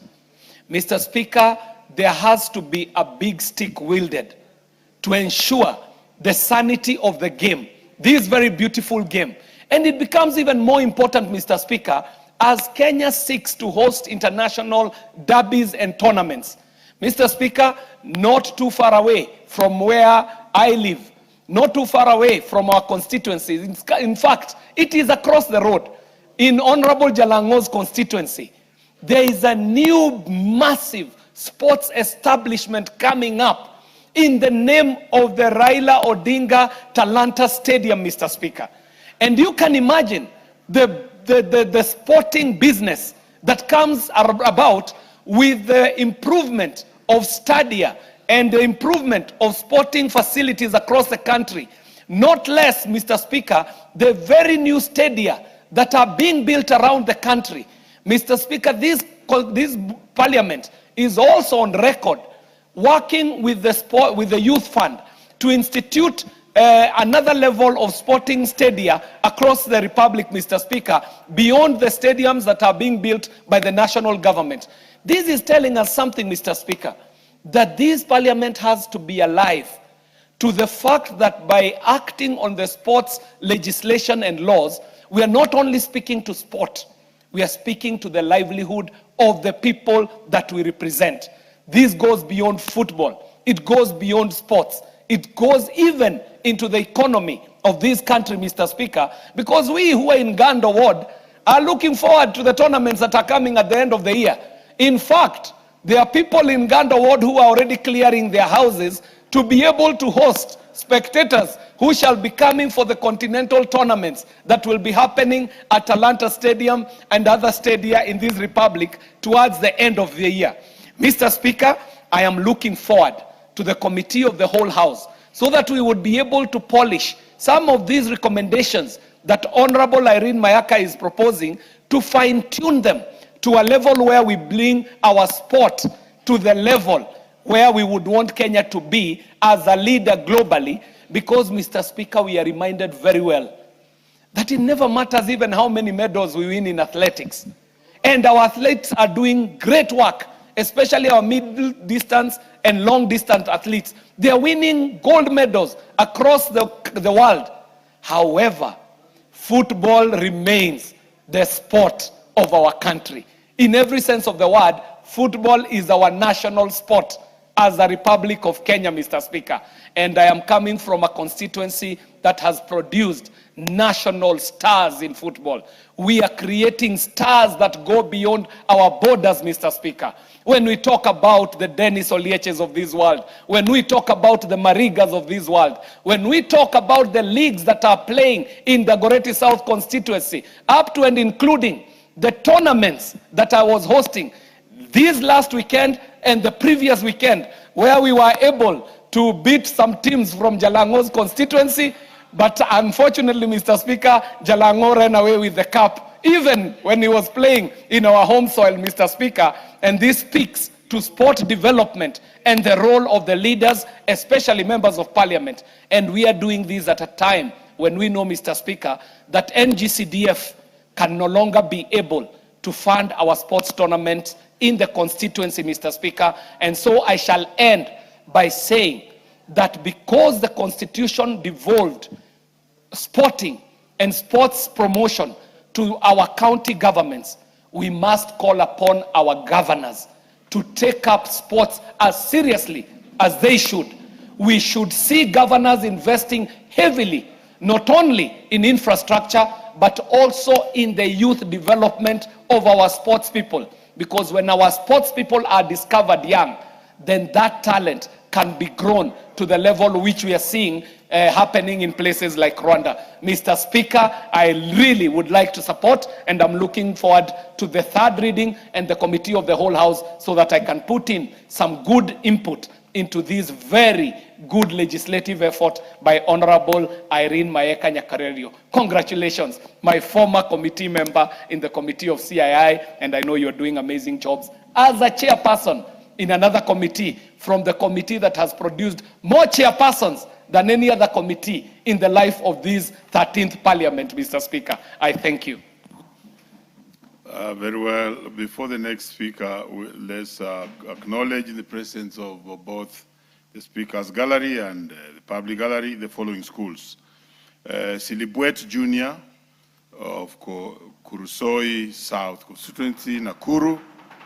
We also have Magenge Mixed Senior School of Bomachoge Borabu in Kisii. And also we have Kiunoyani Primary and Junior School from Makueni in Makueni County. And also have St. Paul's School from Samburu Central Constituency, Samburu County. And finally, the Modern Academy School from Kiminini, Trans Nzoia County. The Honorable Zamzam, and then we can come to the Honorable Meli. Asante sana Mheshimiwa Spika, na mimi niweze kumpongeza dadangu mdogo wangu Mheshimiwa Irene Mayaka kwa kuweza kuleta marekebisho katika katiba ibara 24A ambayo yameonelea kuwa ni muhimu sana, na sote katika bunge hili na imani sote tunaona kuwa ikiwa kutakuwa na udanganyifu katika michezo, wewe kama referee unalipwa kihongo, unaambiwa nataka ule mpira ukienda hivi piga firimbi useme umekwenda hivi. Mheshimiwa Spika, haya ni mambo ambayo yanatendeka sana Mheshimiwa Spika. Unaangalia goalkeeper, yeye mpira unakuja vizuri ambao anaweza kaushika Mheshimiwa Spika, anaacha mpira uingie ndani. Kwa sababu gani? Amepewa kitu kidogo ili ile timu nyingine iweze kushinda Mheshimiwa Spika. Huu udanganyifu umeweza kuwafanya wanamichezo wengi, hasa katika soka, wengi wamekuwa na kuvunjika moyo Mheshimiwa Spika. Watoto wetu kule Mombasa, nikiangalia kutoka Shanzu mpaka kule Punguvila Mheshimiwa Spika, ukiangalia watoto kutoka Mbuta wanang'ang'ana, wanacheza mpira mpaka wanaongaonga, wanatafuta yani wanaungaunga wapate pesa waweze kuja kushindana na timu za kutoka nje ya kaunti yao. Lakini Mheshimiwa Spika, mambo kama haya ndio wanafanya wale wanaisha nguvu. Unaona timu imekaa vizuri, unaona kabisa vizuri hii timu ndio imeelekea kupata ushindi na inacheza vizuri, lakini kile ukiangalia refa, ukiangalia goalkeeper ana mchezo wa goji kirba Mheshimiwa Spika. Kwa hiyo Mheshimiwa Spika, hino sheria ikiweza kuwekwa na kuzingatiwa, na hata nimemsikia ndugu yangu akisema kuwa hawa wasipewe faini ya juu. Mheshimiwa Spika, mwizi ni mwizi japo mdogo ni mwizi. Anaanza na chini, akifika juu atakuwa shabobea Mheshimiwa Spika. Kwa hiyo ikiwa hapa chini katika hizi tournaments zetu, na Mheshimiwa amezungumza Mheshimiwa Kiare, hizi mpira na mimi naona ilikuwa wabunge wanafanya vizuri sana. Siku hizi mmeziweka katika kaunti, hatusikii mpira wala ukwaju Mheshimiwa Spika. Watoto wamekaa wanahangaika kule chini, skuli zikifungwa Mheshimiwa Spika, hatuoni hizi mpira zikifanywa. Mimi ningeomba ziweze kurejeshwa katika kitengo cha wabunge ili waweze kuendelea na kazi nzuri ambayo walikuwa wanaifanya Mheshimiwa Spika. Mheshimiwa Spika, hii faini ya milioni 1 Mimi nasema Mheshimiwa Mayaka umeka chini sana. Maanake sisi tukitaka kupigana na ukora, tukitaka kupigana na hongo, ubadhirifu katika taifa, lazima tuweke sheria ambazo ni sheria ngumu. Mtu akifikiria anaenda kufungwa gerezani, anaenda kulipa milioni 5, mtu anaamua hapana, mimi sitaki hongo, acha nifanye haki, nisimame na haki. Na hivyo ndio taifa takavyokwenda mbele, Mheshimiwa Spika. Kwa hiyo hata nimemsikia Mheshimiwa Undo akisema sijui linda nani. Ikiwa hii ndio vile unavyotaka kuja na hiyo nani hiyo yenu, basi itakuwa Kenya mwairegesha miaka 60 nyuma, Mheshimiwa Spika. Sisi hapa mahali tumekaa na naangalia ile ilikuwa manifesto ya baba Raila Amolo Odinga. Ni baba Raila Amolo Odinga alisema nataka Kenya iwe na infrastructure, iwe na miundo misingi, iwe inaweza kukaa vizuri. Lakini Mheshimiwa Undo nimeona ni wenu kule akizungumza kuwa hataki hayo maendeleo, anataka freedom of speech. Mheshimiwa Spika, uhuru wa kuzungumza huko, lakini huo uhuru wa kuzungumza atakuja kuulizwa tunataka ajira, hana. Tunataka hospitali, hana. Tunataka sijui stadium, hana. Mheshimiwa Spika, lazima wajue kiongozi wa taifa ni yule ambaye amekaa kaelekea vizuri, akajua hawa vijana oil refinery ikija kule Lamu, ile oil refinery inaweza kufungua uchumi wa taifa, vijana wote wakapata ajira pale ndani ya bahari. Kila dakika 4 iwe meli inaingia ya kuleta vifaa na kuleta biashara, vijana watakuwa wanajiajira. Na hiyo ndio akili ya William Samoei Ruto, Mheshimiwa Spika. Kwa hiyo ilikuwa tu by the way niweze kumwelekeza ndugu yangu Undo, nimwambie wakati mwingine kama mnajipanga katika uongozi wa juu, ndio kama vile Mheshimiwa Rais William Samoei Ruto anasema jipangeni na mimi nimejipanga. Kwa hiyo sisi tunajua pale mbele mambo yatakuwa sawa, nyinyi njooni na sisi tutakuja, lakini Kenya wanataka maendeleo. Mheshimiwa Spika, nikirudi katika mada ya leo, ukiangalia katika ya kimataifa, wale ambao wamesimamia michezo katika anga za kimataifa wameweka penalties ama wameweka fine ambayo ni kubwa sana, na wameweka mazingatio mazito ambayo kwamba hata ule mpira wa kitaifa sisi leo tunaupenda. Mimi ni Manchester United. Baba alikuwa Arsenal, lakini mimi nilimpenda hivyo hivyo japokuwa mimi ni Manchester United. Mheshimiwa Spika, utaona Kenya kila mtu anakimbia ule mpira wa kimataifa. Kwa nini? Umewekwa kwenye nidhamu kuanzia chini mpaka pale ulipofika juu. Lakini ukija hapa Kenya katika taifa letu, watu wanahongwa huku, mwingine anahongwa huku, mwingine hata leo sasa mimi nikijaribu kuzungumza, jamani, mheshimiwa tu hapa anatuambia kuwa hii itolewe. Jamani, inatolewa vipi? Sisi wenyewe tuwaona ni ndogo hii fine, kwa sababu tunataka na sisi tupate kina Ronaldo kutoka hapa Kenya. Tunataka na sisi tucheze mpira kama vile Cameroon, kama vile South Africa, na wengine wanabobea, wanafika katika anga za kimataifa, Mheshimiwa Spika. Lakini hii match fixing na betting ndio zimekuja kuharibu hili taifa. Mimi kama hao mambo yanaendelea, mimi nazidi kuyakemea, na nikwambie Mheshimiwa Irene Mayaka, Kisii ama ni wapi kule Nyamira, msipomchagua huyu mama kama mama county wenu, tumregeshe hapa bunge, haya mambo mazuri anayopangia taifa hamtaweza kuyaona. Kwa hiyo mimi nakupongeza sana, na niseme Mheshimiwa Spika, mgema kisifiwa tembo litia maji. Na hapa tulipofika sasa ni mambo kangaja, huenda yakaja na yashafika bungeni. Mheshimiwa Spika, lazima tuangalie hino sheria iweze kupita. Mimi nangoja kuja kusoma mara ya 3, Mheshimiwa Spika, niweze kujikakamua kama mama Mombasa County, ambayo tulikuwa na kina Abbas, the best goalkeeper in Kenya ilikuwa Mahmoud Abbas kutoka Mombasa County, lakini walikuwa na nidhamu wakati wakina Mlamba, wakina nani, nilikuwa nasikia tu ule mpira ukichengwa, sisi tulikuwa wadogo, lakini ilikuwa mpira unachezwa kwa nidhamu. Saizi watu wamezunguka watoto wadogo wale, vingine wanawafanya vingine. Hata Mheshimiwa Mayaka, ni jambo lingine ambalo ungeweza kulieka pale. Wengine watoto wanaenda kucheza mpira vizuri, yule goalkeeper anarudi nyuma anafanya pia, yule ambaye anawafunza kule anarudi nyuma anawafanya mambo mengine. Kwa hiyo ni mambo ambayo tuangalie toka chini tunavyokuza talanta. Hii sheria iweze kufuatwa kwa msururu ambao uko sawa. Watoto wetu wakienda kucheza mpira pia waangalie viwanja vyao viko sawa. Ndio maana unaona hapa wengine hawataka kusema, Mheshimiwa Spika, lakini mimi najua ile Talanta Stadium inawaumiza wengi sana. Haijajengwa pale Nairobi peke yake. Kule Mombasa pia tuna stadium yetu ambayo ilikuwa imekaa, lakini Mheshimiwa Rais ametuwekea 1.5 billion ili tuweze kukuza talanta za watoto wetu. Ukiangalia pale Likoni kumewekwa stadium nyingine. Ukienda kule Kwale, Mheshimiwa Spika, kuna stadium kubwa ambayo imejengwa na William Samoei Ruto. Kwa hiyo sisi tunasema mtu akiwa anafanya kazi apewe sifa yake. Na nyinyi mtazungumza hapa kwa sababu ulianza. Mimi mambo Mombasa huwa anajua kuyamaliza.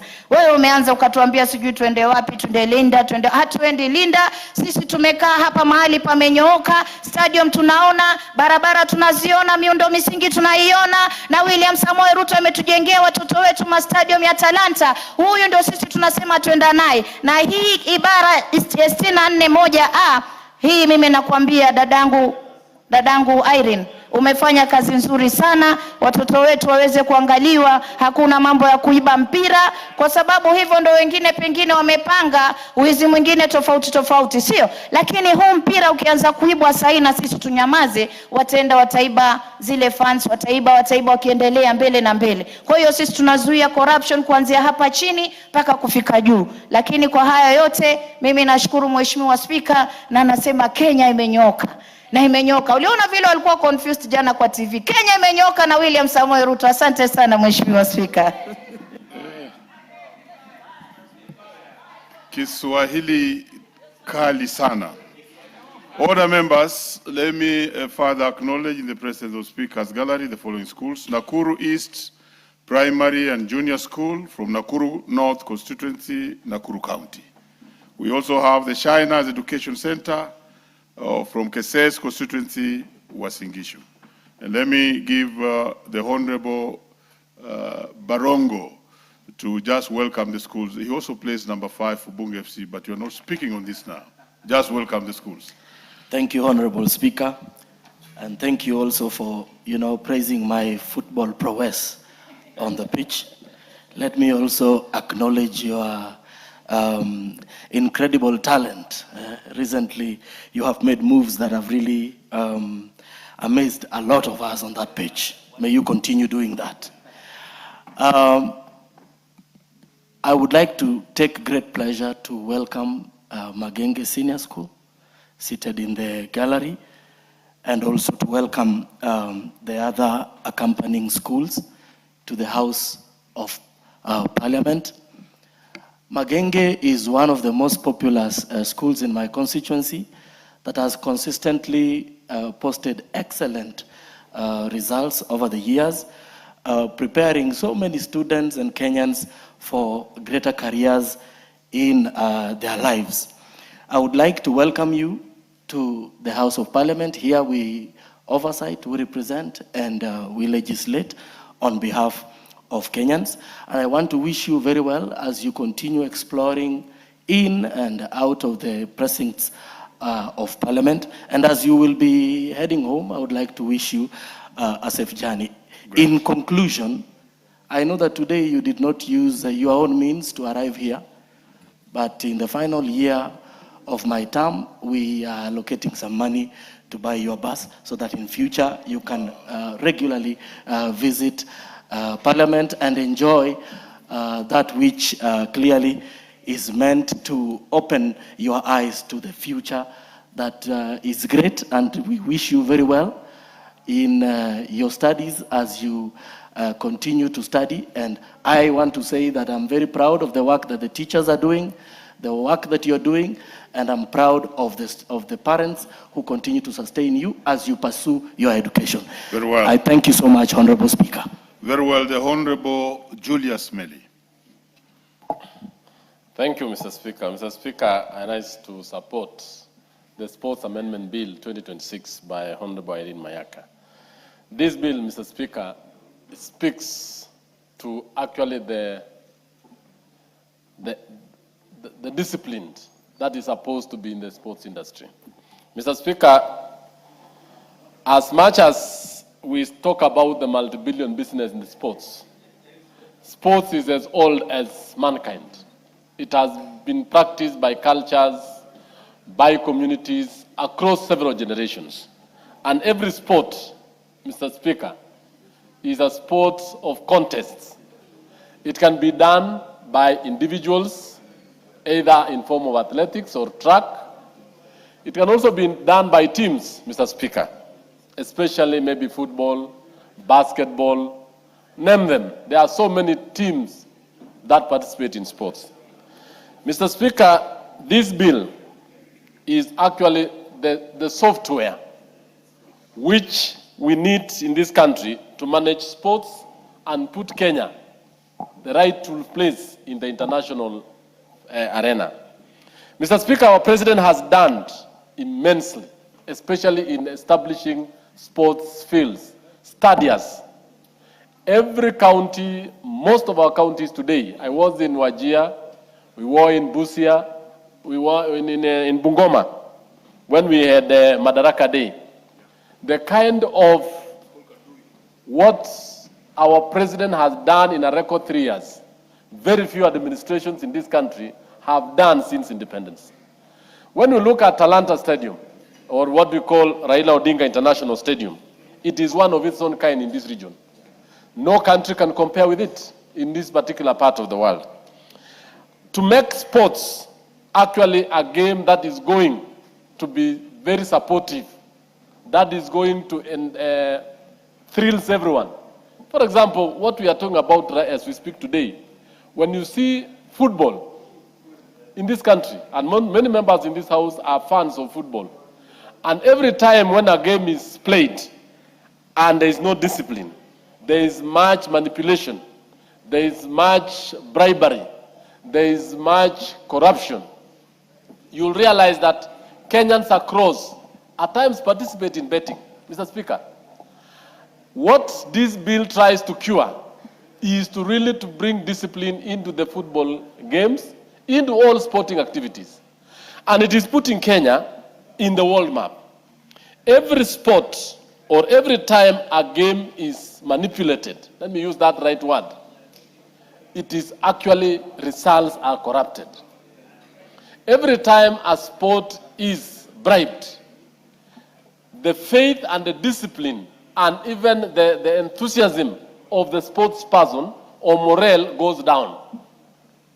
In effect, as a teacher, Mr. Speaker, you realize that students, fans fight and they cause serious injuries, even as a result of this manipulation. They even actually demotivates the players themselves.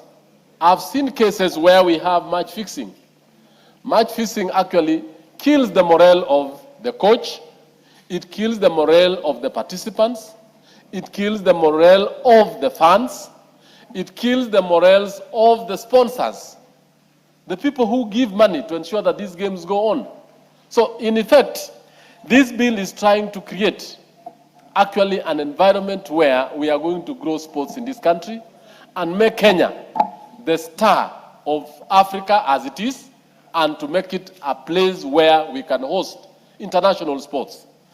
In this particular bill, Mr. Speaker, I want to just say that Irene has done a good job, and especially on 2 or 3 main issues. One, in section 2, or cap 2 to 3, she tries to explain, this bill tries to explain what is sports manipulation.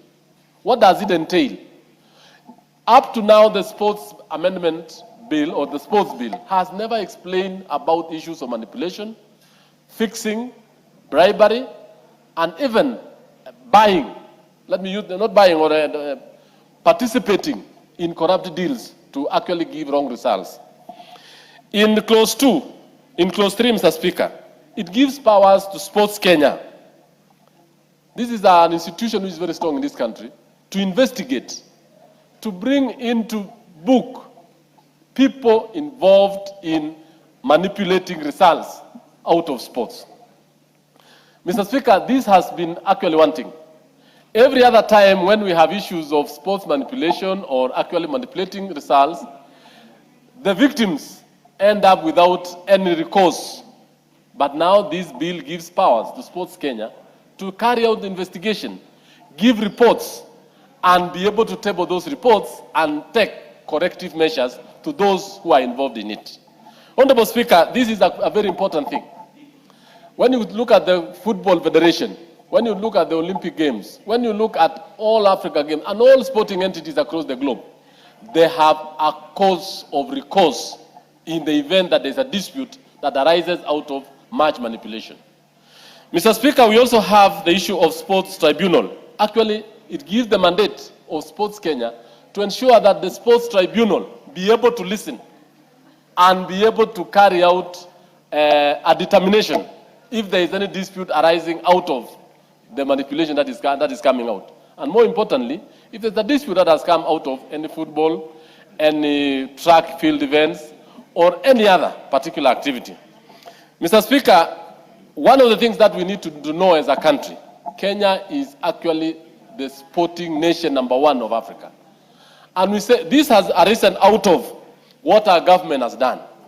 If you look at all our regions, sportsmen, you can find coaches who actually try to induce athletes to actually take drugs enhancing, what we call energy enhancing drugs. That is part and parcel of what we are calling manipulation. The coaches, all the people involved are ruining lives of youngsters. They are ruining their future by just manipulating them, by not telling them good results come out of discipline. Good results come out of proper training. Good results come out of persistent competition. In this particular case, this bill is going to treat and carry out penalties on individuals. I want to disagree with Honorable Undo, who is one of our good members of this House, that the penalties that we are given in Section 5(4) are not very punitive. Imagine the lives of youngsters ruined as a result of match fixing. For example, an upcoming football club. For example, an upcoming athlete who has been cheated or who has been actually induced by coaches to take enhancing drugs to participate in athletics. They will never recover. And the penalty that we have here is even, I want to say, is not punitive enough to stop this very bad behavior.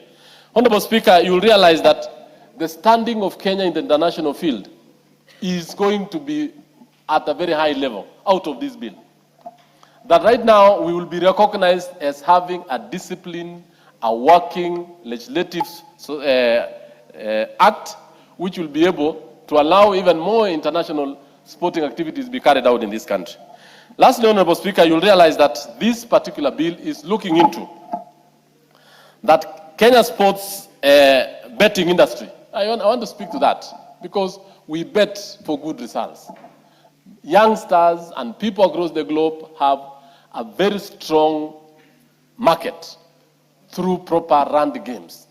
Imagine individuals, investors have put their money and the sport is manipulated. They lose trust and then therefore the industry will collapse. And this one is a very important thing. Lastly, look at our schools. And I want to laud what our government has done, Honorable Speaker, that the President has managed to employ 120,000 teachers to carry out learners and develop talents. The employment of 120,000 teachers is equivalent to, Honorable Speaker, and I want to tell the country, about 24 years. By previous administration have been employing 2,500, at most 5,000. 2,500, 5,000. It will have taken this country a record 30 or 40 years to employ that group of teachers. And this is where talent are being actually developed, it is being grown, and we are asking that let this talent of sports be disciplined from basic school all the way to universities. I support, and I think we need. Daktari Makali Mulu. Yeah, thank you. Thank you so much, Honorable Speaker, for this opportunity. Honorable Speaker, I want to join my colleagues in appreciating the good work being done by Honorable Mayaka, who happens to be the chairperson of my committee. It's a statement of fact, Honorable Speaker, that Honorable Mayaka, being a first-termer, has actually performed beyond expectation. And that's why she has won a number of awards for the good work she is doing. And this is one of them. the Sports Amendment Bill 2026, Honorable Speaker. When I look at this bill, Honorable Speaker, it is a bill which is intended to provide a legal framework which at the end of the day will improve integrity of our sports in the country, Honorable Speaker. Honorable Speaker, this animal called sports manipulation, or fixing of matches, Honorable Speaker, it's a common problem. And it should be of concern to every Kenyan, either a sportsman or a sportswoman, that this is happening. Why am I saying so, Honorable Speaker? This is because the manipulation, Honorable Speaker, renders a number of things some of the things become very, very useless. One of them, Honorable Speaker, is that we know it takes a lot of time to train to be an excellent sports person. And in a situation where we allow fixing of either a match or an event, Honorable Speaker, what happens is basically then, Honorable Speaker, that effort is actually not rewarded accordingly, Honorable Speaker. Honorable Speaker, we have also seen a case where a team or an individual would underperform for purposes of the opponent winning for a desired future gain, Honorable Speaker, so that at the end of the day, you underperform so that the other person wins, and at the end of the day, then you are able to be rewarded for that, Honorable Speaker. Honorable Speaker, what has that done? It makes teams, Honorable Speaker, which are not the best win. And imagine, Honorable Speaker, you have gone to a stadium, Honorable Speaker, and you have paid for your ticket, hoping that you will get the best out of the match. And then at the end of the day, Honorable Speaker, there is match fixing. And the team, which is not the best team, wins. I'm sure you agree with me, Honorable Speaker, that you will not have gotten value for money. So in that case, Honorable Speaker, I think that's why I want to agree with these amendments.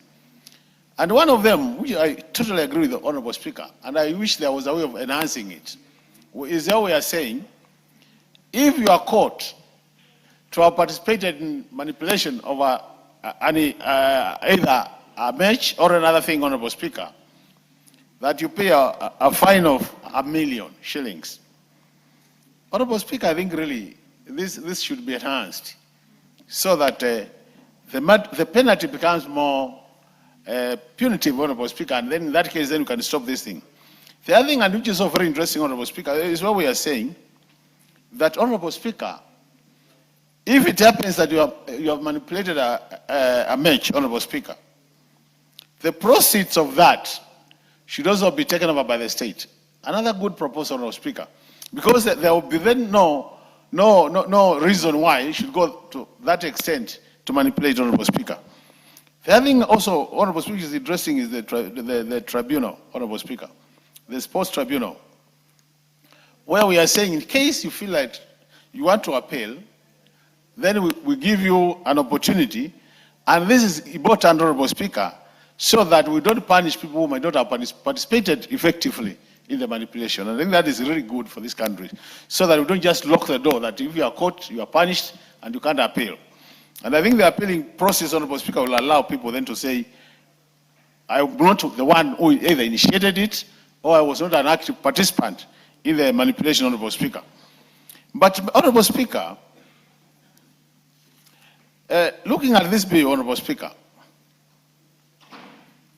I think really Kenya is a country, because we are a very serious country when it comes to sports, would gain much by passing this bill. And that's why I think really we are enhancing the existing act so that we get it right, Honorable Speaker, and more so in the area of legal framework. That at the end of the day, Honorable Speaker, we will be able to see fair competition, so that if I'm the best, I come out as the best. And on the basis of emerging out as the best, Honorable Speaker, I'm rewarded accordingly. To me, that is very, very important. And that's why I want to join all the colleagues who have spoken about this bill, Honorable Speaker. That's why I want to say I really support it 100%, Honorable Speaker. And that's why I'm saying I will be During the third reading, I'll be here to make sure that all these amendments, Honorable Speaker, are carried. I just wish that, Honorable Speaker, that we've seen a situation where second reading takes place. I know now we have about a year to go, Honorable Speaker. Because I've been in this house for long, I hope that the House business will be able to fast track the third reading so that we get this bill behind us. Otherwise, we don't be surprised, Honorable Speaker, to find this coming in the next Parliament. So we have about 6 months of active work in the House, because I'm sure from March not many people will be here. So I wish that we could just fast track it and this becomes an act of Parliament. It will help this country. It will go a long way, Honorable Speaker, to make sure that our sportsmen and women are rewarded accordingly. With those many remarks, Honorable Speaker, I want to support this bill and wish Mayaka well as she moves to the next stage with this bill. Thank you. Very well, honorable members. We have the following schools in the public gallery and the speaker's gallery, and we want to acknowledge their presence in this house. Itibo Boys Primary School from Kitutu Church North, Kisii County. We also have Chemamul Boys High School from Belgut, Kericho. And we also have Mount Ararat Shiner School from Anaiboi, Ainabkoi constituency in Uasin-Gishu. And then we have Sururu Second School from Njoro constituency in Nakuru. Having done that, the next to speak on this is the Honorable Karoli Omondi.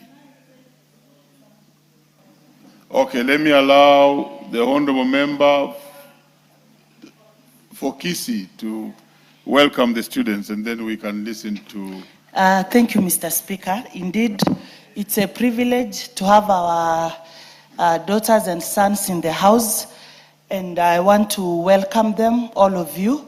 It's a privilege. I don't take it for granted. You will learn so many things on responsibilities.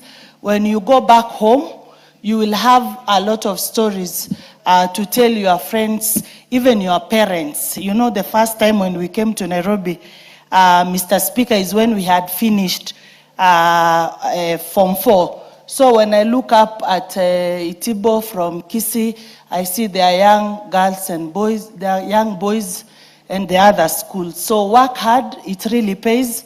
You are not doing it for your parents or your friends, you are doing it for yourself. Believe in yourself. The best gift you can give yourself is to work hard, obey your teachers, avoid exchanging love letters. The beautiful ones are not yet born. Thank you, Mr. Speaker.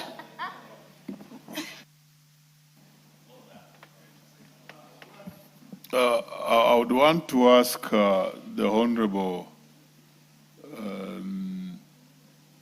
Karoli, maybe allow other members to speak to this because you are representing the chair, and then we bring you later. So let's have Honorable Jalango.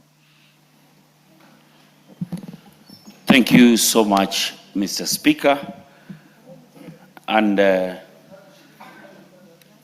want to, from the onset, appreciate Maureen Mayaka, Irene Mayaka, for this bill.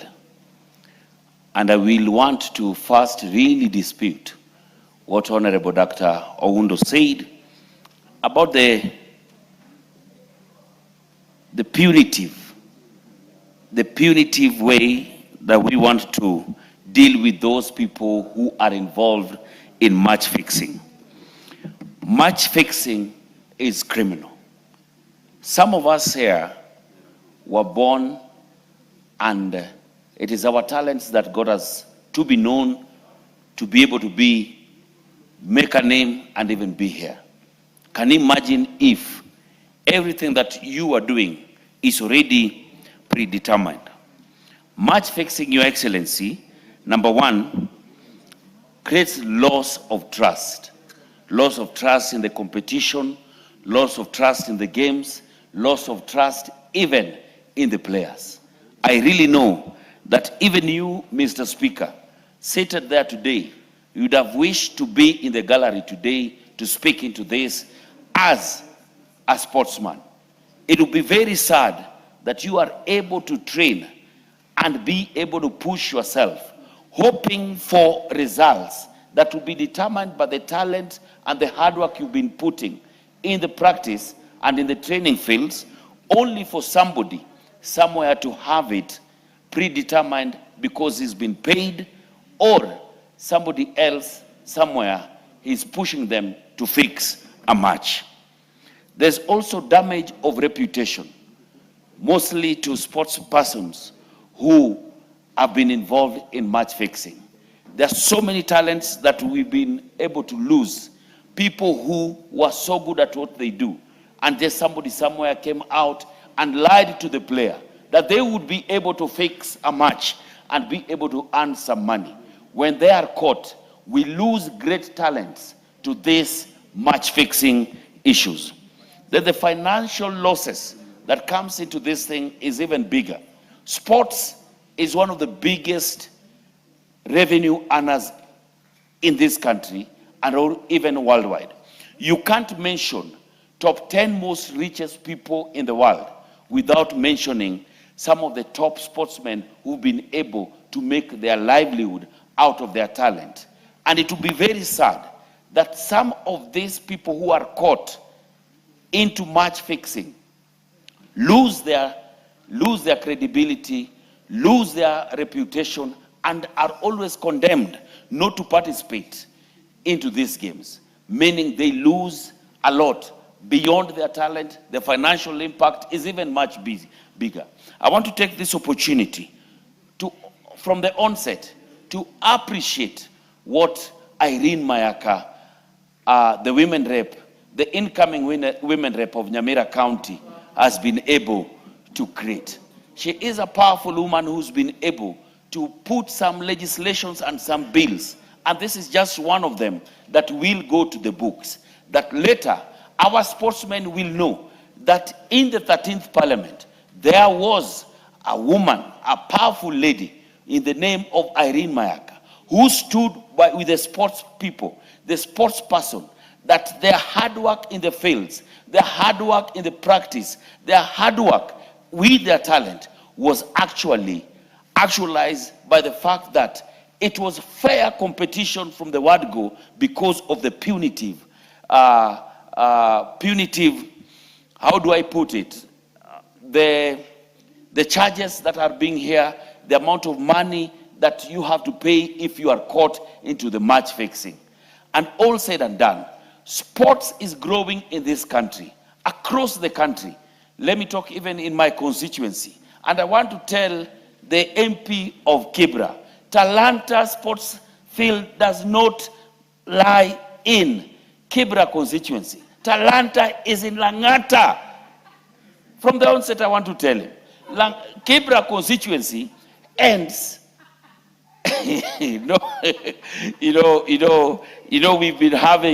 We've been having a back and forth around where does Raila Odinga International Talanta Stadium lies. It is in Langata constituency, Karen Ward. He should stay guided. He should stay guided that this stadium, even when it was being launched, I was the only member of parliament who was there. Where was he for him now to claim that Talanta is in Kibra constituency? It is in Langata constituency, Karen Ward. He should be guided. That facility alone will provide one of the best facilities in this country for sports talent, sports development. Can you imagine having that stadium built to the standards? Then we have somebody fixing matches in that stadium. It will be a shame. It will even be a shame to Baba Raila Amolo Odinga, whose name has been used in naming this stadium. Mr. Speaker, sir, I want to take this opportunity to appreciate Irene Mayaka for this bill. And I can't wait for the third reading. I will be here to again support and make sure that it sails. And just like we've said, let's hasten our speed around some of these works and some of these good bills so that they see the light of day in the 13th Parliament. I submit, Mr. Speaker, sir. Thank you. Yes, let me again acknowledge in the presence of the Speaker's Gallery the following schools: who have visited this House of Parliament. We have Huti Primary School from Madhioya constituency in Muranga County. And then we also have Kedoa Girls from Kipkelion East, Kericho. On behalf of the members of this House and the House at large, I welcome you. But we have the Member of Parliament for Kipkelion East. Yes, please welcome the schools that are in the House. Thank you, Mr. Speaker, for giving me this opportunity to welcome the schools who are visiting our Parliament this evening, Mr. Speaker. I want to say, Mr. Speaker, among those schools are Kedoa Girls. Kedoa Girls, Mr. Speaker, is one of the prime schools we have in my constituency, Kipkelion East. And Mr. Speaker, I want to encourage our students who are visiting Parliament to use it as an experience in their learning and also as laboratories for their success in the future, Mr. Speaker. I want also to have learned, Mr. Speaker, that this week, most of those students who are visiting this Parliament, Mr. Speaker, are candidates of this year's exams. I want also to wish them on behalf of our August House, or the 13th Parliament, Mr. Speaker, I want to wish them all the best in their forthcoming exams, Mr. Speaker. Thank you, Mr. Speaker. The Honorable Robert Basil. Thank you, Mr. Speaker, for allowing me to contribute to the bill that has been crafted by Irene Mayaka. This is a bill number 5, Sports Amendment Bill of 2026. Mr. Speaker, this bill is very timely, Mr. Speaker, because it's aimed at stemming match fixing, Mr. Speaker. And we know there are many flaws of match fixing, Mr. Speaker. For example, it contributes to financial loss. Mr. Speaker, imagine you've placed a bet, and then someone is doing match fixing, Mr. Speaker. There you incur losses as the one who has placed the bet. At the same time, the betting company loses money, Mr. Speaker. Again, another flaw of match fixing, Mr. Speaker. It encourages corruption, Mr. Speaker. Bribing referees, bribing the sportsmen and sportswomen, all this contributes or promotes corruption within the sport as a field, Mr. Speaker. Another very serious or gross flaw or negativity of match fixing, Mr. Speaker, it dilutes the reputation of sports, Mr. Speaker, and as a result discourages sportsmen and sportwomen from participating in sport, particularly the youth, Mr. Speaker. And this is a vice that we have to tame, Mr. Speaker. It also dilutes public confidence in sports, Mr. Speaker. And that is why I say this is a very timely piece of legislation, Mr. Speaker, to tame match fixing, Mr. Speaker. Mr. Speaker, the ultimate goal of this particular piece of legislation is to promote integrity, Mr. Speaker, and that will align ourselves with Article 10 of the Constitution that promotes integrity and fairness. More so in this perspective in competition, Mr. Speaker. It aims to criminalize match fixing, Mr. Speaker, or manipulation of sports competition, Mr. Speaker. It promotes or aligns Kenyan sports to international standards on integrity within sport as a field or as a discipline, Mr. Speaker. And that will put Kenya in the same category like other successive nations, Mr. Speaker, like Portugal, Italy, Germany, South Korea, and Spain, which won the World Cup, Mr. Speaker. Therefore, Mr. Speaker, this particular bill will also strengthen cooperation among sports organizations. I'm talking of betting regulators, the law enforcement agencies in investigating and preventing any form of manipulation within sport as a discipline, Mr. Speaker. Therefore, in a nutshell, the bill proposes, that is in clause 4 of the bill, it proposes offenses of manipulation of sports, Mr. Speaker, and that is making it unlawful to intentionally influence outcome of any sport event, Mr. Speaker. Importantly, the bill proposes to prohibit betting-related corruption, Mr. Speaker, which is a serious vice, Mr. Speaker.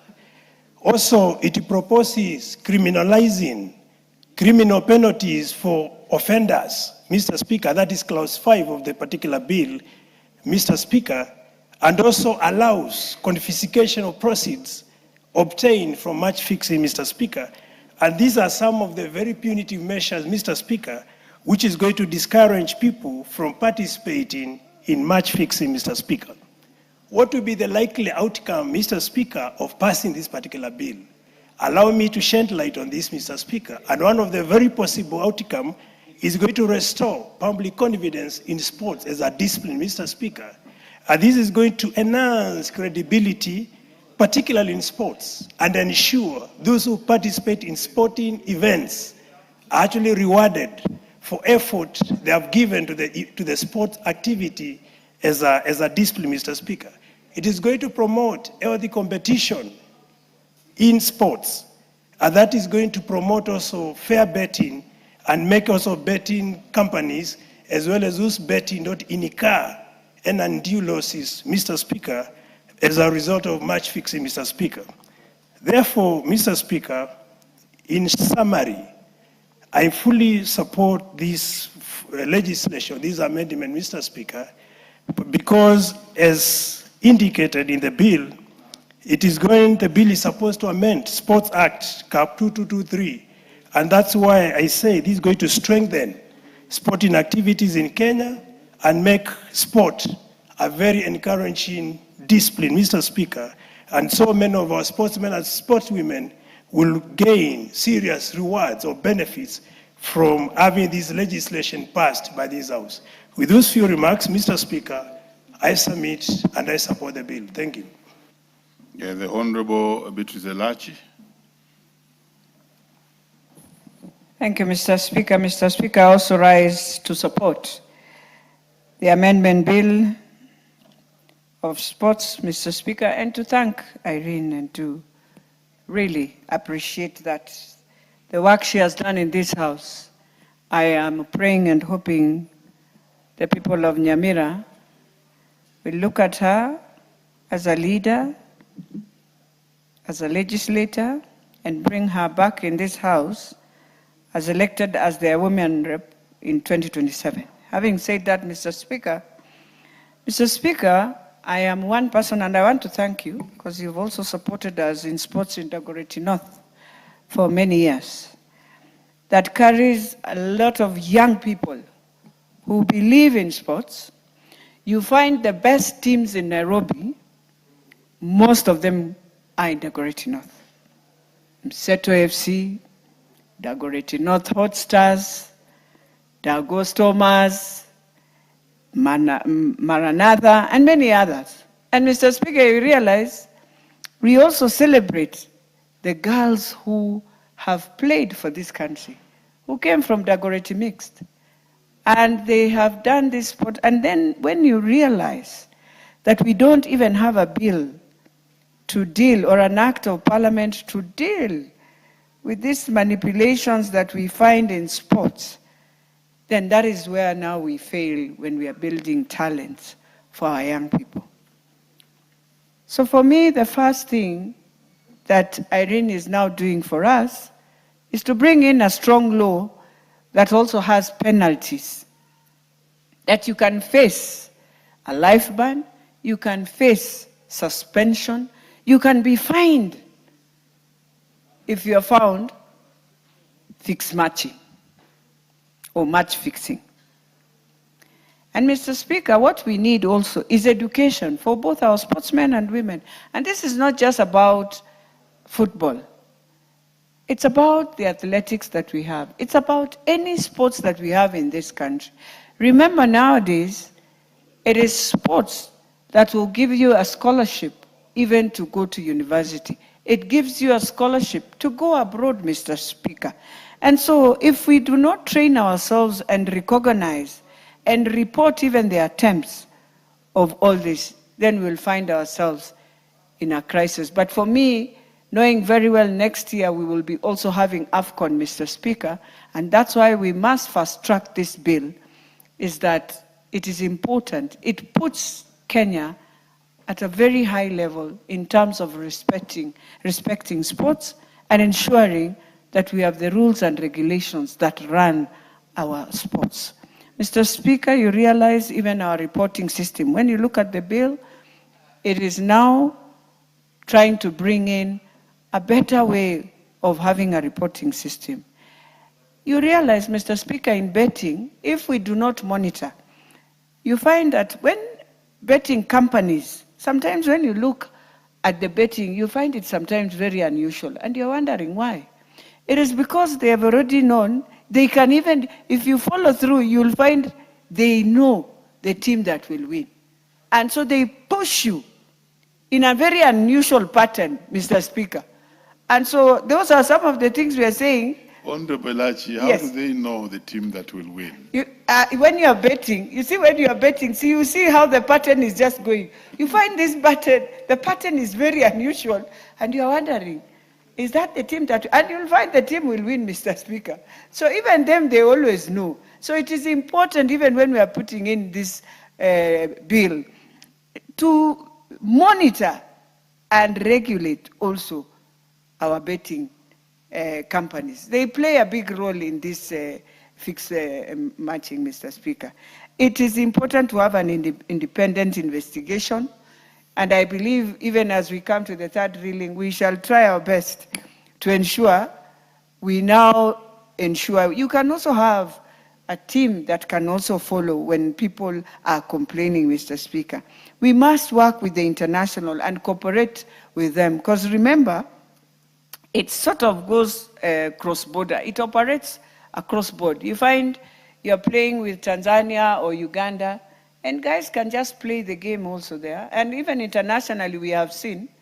And so this is one act of parliament that is going to really make us clean our sports. You realize it's not just about that. You find even in high school, Mr. Speaker, today you find some schools, they just decide to bring in non-students to be put in a team. So you're seeing young people just flopping and the ball is just going and people are playing well.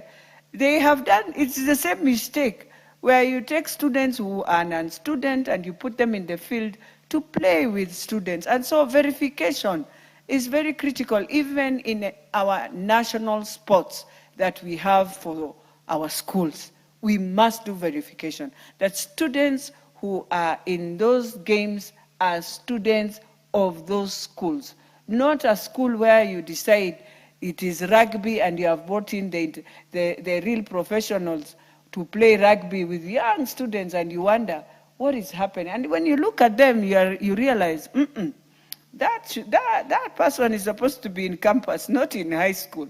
So those things are there, Mr. Speaker. And when we are dealing with this bill, we have to also look at that also. So it's important because this is the only place where you find young people can even be employed. You remember, Mr. Speaker, when we were in high school and you were a good volleyballer, you were a good player of basket, you'd be taken by the companies. I don't know what happened to that. And we need to bring that trend back. It used to help many young people in high school.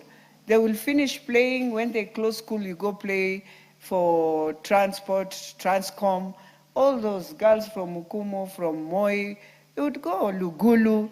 They were the best volleyballers, and that is how they joined all these national sports that we could see those days. And I'm hoping with Safaricom Dimba, they can also do the same. Because Safaricom is supporting our young people, yes, but we need to ask ourselves, how do they move to now the next level? They will go regional, Mr. Speaker. You'll find our students in Rwanda performing very highly. And so we have to also, even as we do all this, agree that it is important to create sports to be sports where people will benefit the way students in the US are benefiting in Europe, and so our young people the same. So for me, the most important thing I have had many of us, some complaining about the fine. Mr. Speaker, the fine needs to go even higher because don't forget, you kill. You realize when you are banned in athletics, when you have done doping, you are banned sometimes life. You're given a life ban, Mr. Speaker.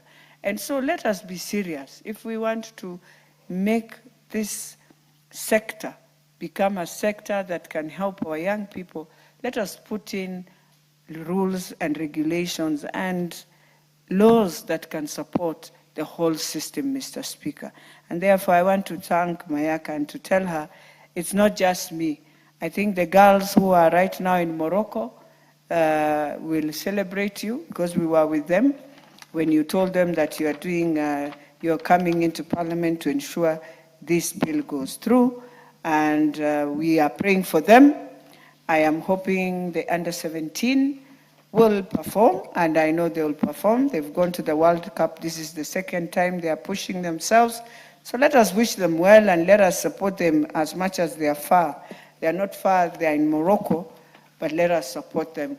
With those few remarks, Mr. Speaker, I beg to support, and I hope, as everyone has said, that we shall push this bill and ensure we pass it before we go for our long recess. Thank you. The Honorable Umi Harun.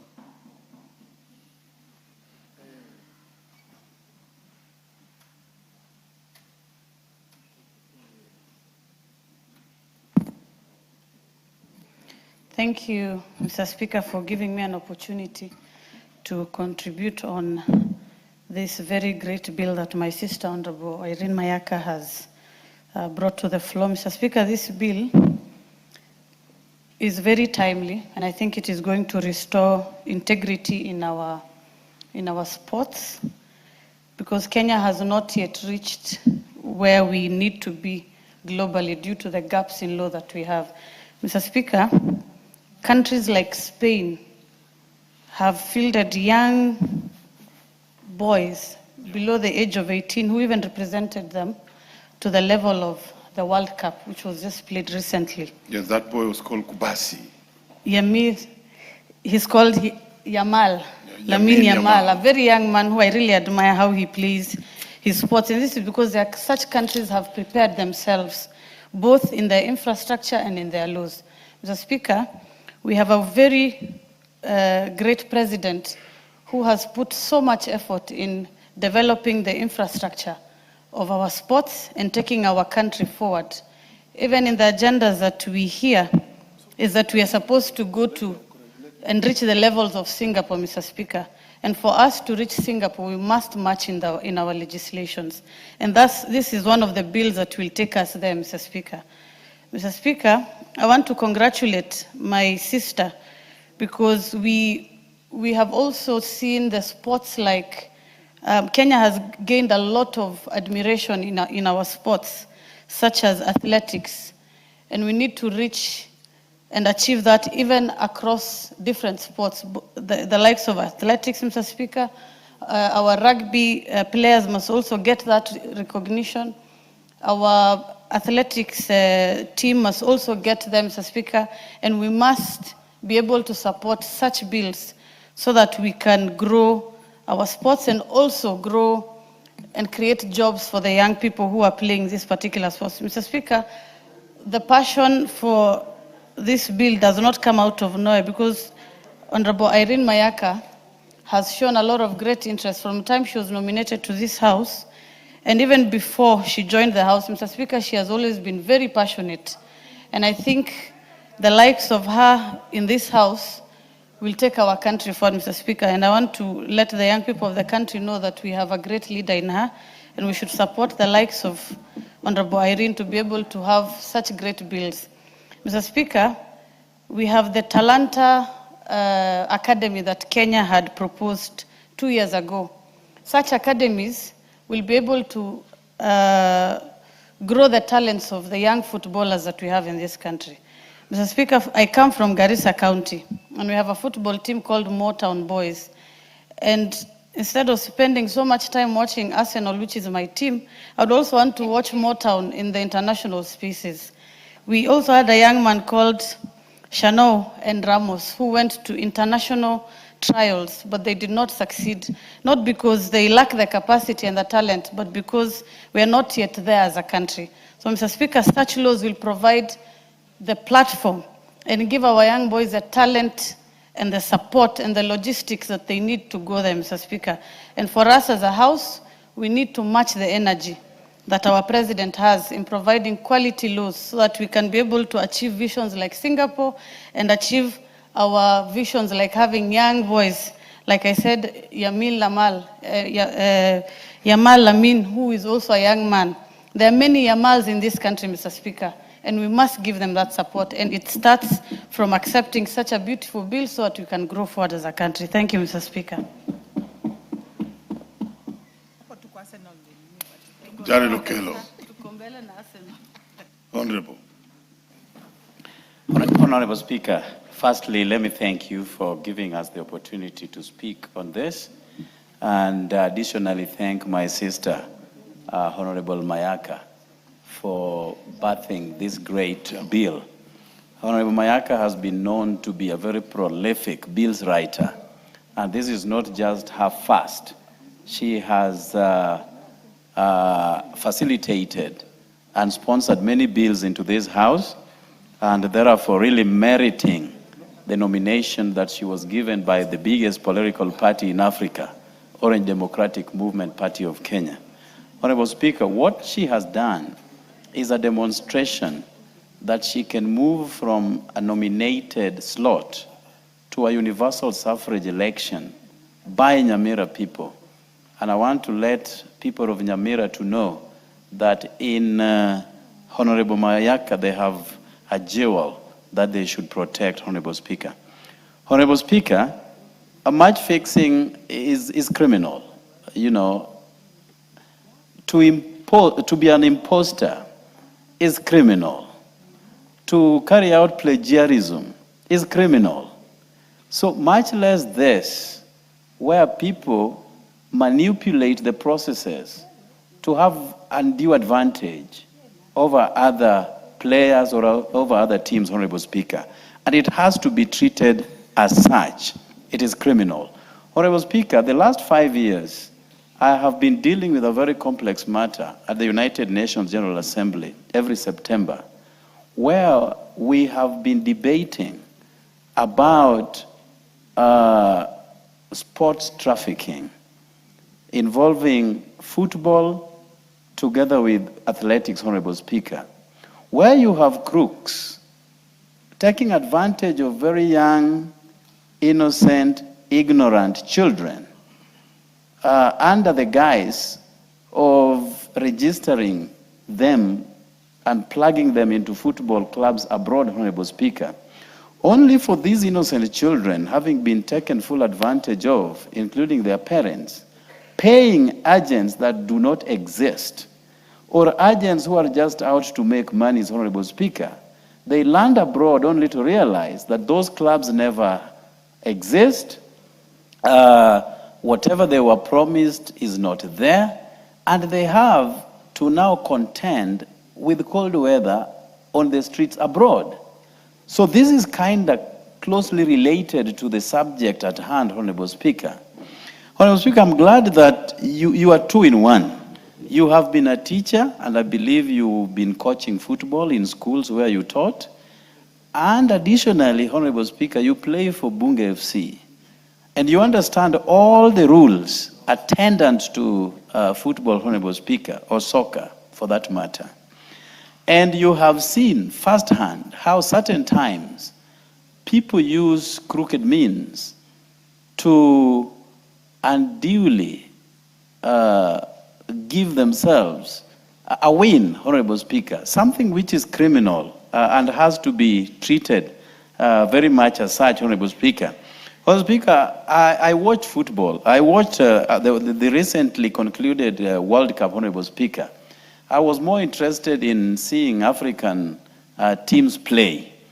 Whereas I'm an amateur player, because, Honorable Speaker, you know me as a runner. And running, I do, Honorable Speaker, both 800 and 1500 meters, including walking race, Honorable Speaker, where I have received lots of awards, both in Bunge and outside Bunge. But I could see that African teams were not treated with dignity, especially with the officiators of those matches, Honorable Speaker. African teams were edged out at preliminary stages, not because they never qualified, but because I believe that they were prejudiced by the officiators, Honorable Speaker. I watched the last one, the Egypt versus, I think, Spain. And I could see, Honorable Speaker, that they did not have to be edged out at that particular level. At least Morocco proceeded to the 16 rounds, Honorable Speaker.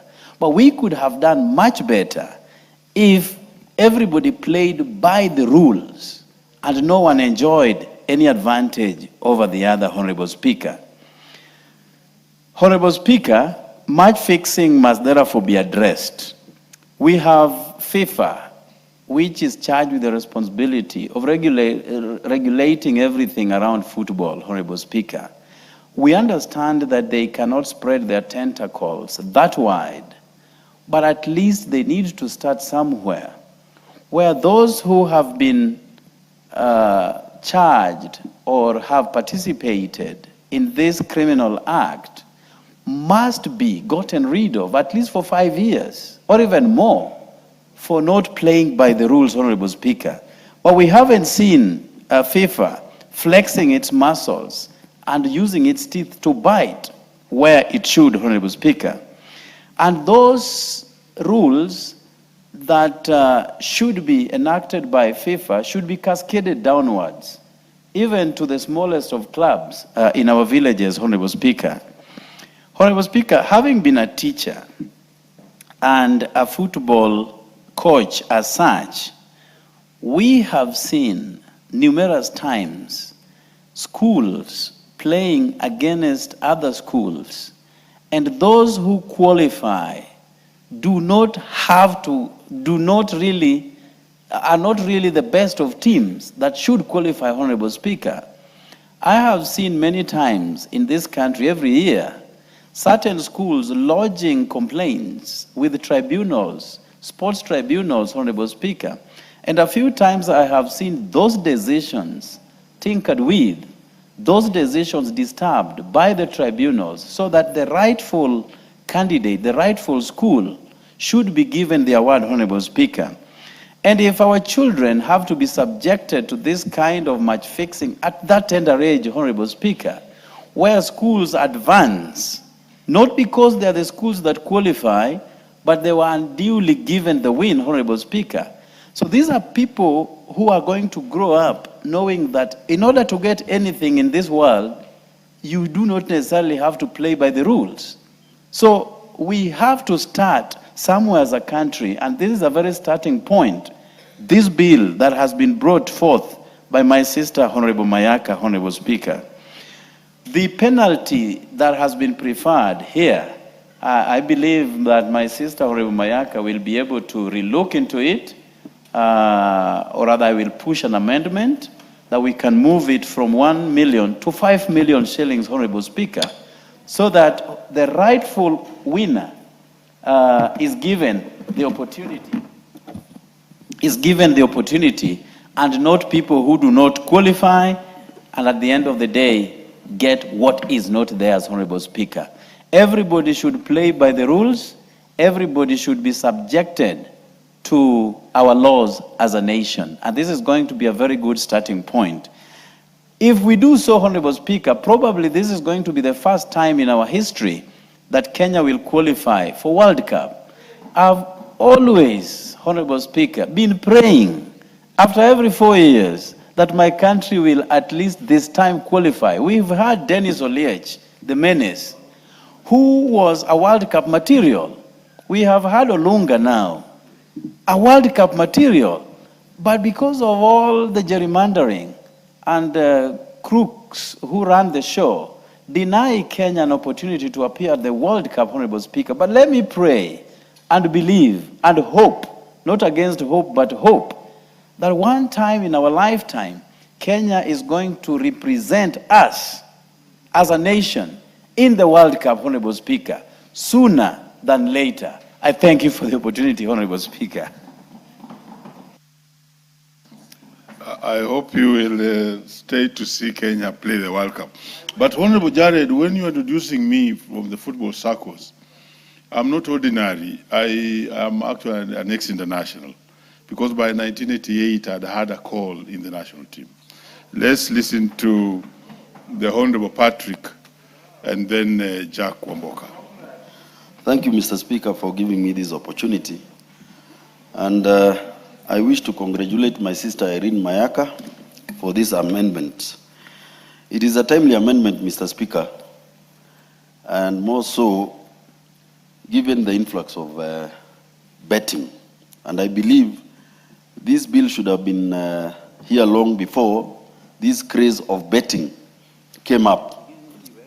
Mr. Speaker, I personally used to run a tournament called Osero Cup before I came to this August House. And Mr. Speaker, I can see you smiling, but it had 48 teams. And we managed to actually get 2 boys to play in Shabana. One is called Matthew Tegisi, and the other one I've forgotten the name. Just from that upbringing. So I wish to say that this particular amendment is very, very timely. Mr. Speaker, you realize sport betting is a craze now in this country. We have aviator, we have all sorts of betting, which has even gone to the extent that people actually commit suicide after losing bets. So, Mr. Speaker, I want to state that unfair competition is the reason where we have gotten to where we are as a country. I remember there is a time, I think in the 60s, when Kenya won the first and the only 4x4 gold medal. And in that race, we had 3 members from the Gusii community. One was called Charles Asati, the other one was called Robert Ouko, and Ezekiel Nyamau. The 4th one was, I think, Robert Sang or somebody. Then we never used to have betting. We never used to have match fixing, and the glory still came to Kenya. So, Mr. Speaker, as we support this, we also wish to notify the relevant ministries that in case, like now they are developing these sports academies, this should be taught right from the sports academies. The criminality of betting, the criminality of match fixing, which leads to unfair competition and degrades our sport. So, Mr. Speaker, I wish to support this, and on the 3rd reading, we'll be here to support it fully. Thank you, Mr. Speaker. Honorable Jack Wamboka. Mr. Speaker, I've known Irene Mayaka for now close to 20 years. She's also my sister-in-law. And I had never imagined she can be this spectacular debater and legislator in this house. Irene Mayaka has done very well, and we just hope the people of the great county of Nyamira can see the good work Madam Irene Mayaka is doing, so that they can consider her to come back to this house. The only advice I would want to give Madam Mayaka is that please concentrate on your seat, because any other seat, up or down, may be tricky and risky for you. But I sincerely pray that Nyamira people, the house of Omugusi, brings you back to the house, to this house. Secondly, Honorable Speaker, we want to appreciate those who've been there before us, those who have opened the space world for this country. And in mind, Honorable Speaker, I have Omboko Milemba, who is seated on the chair now, ex-international.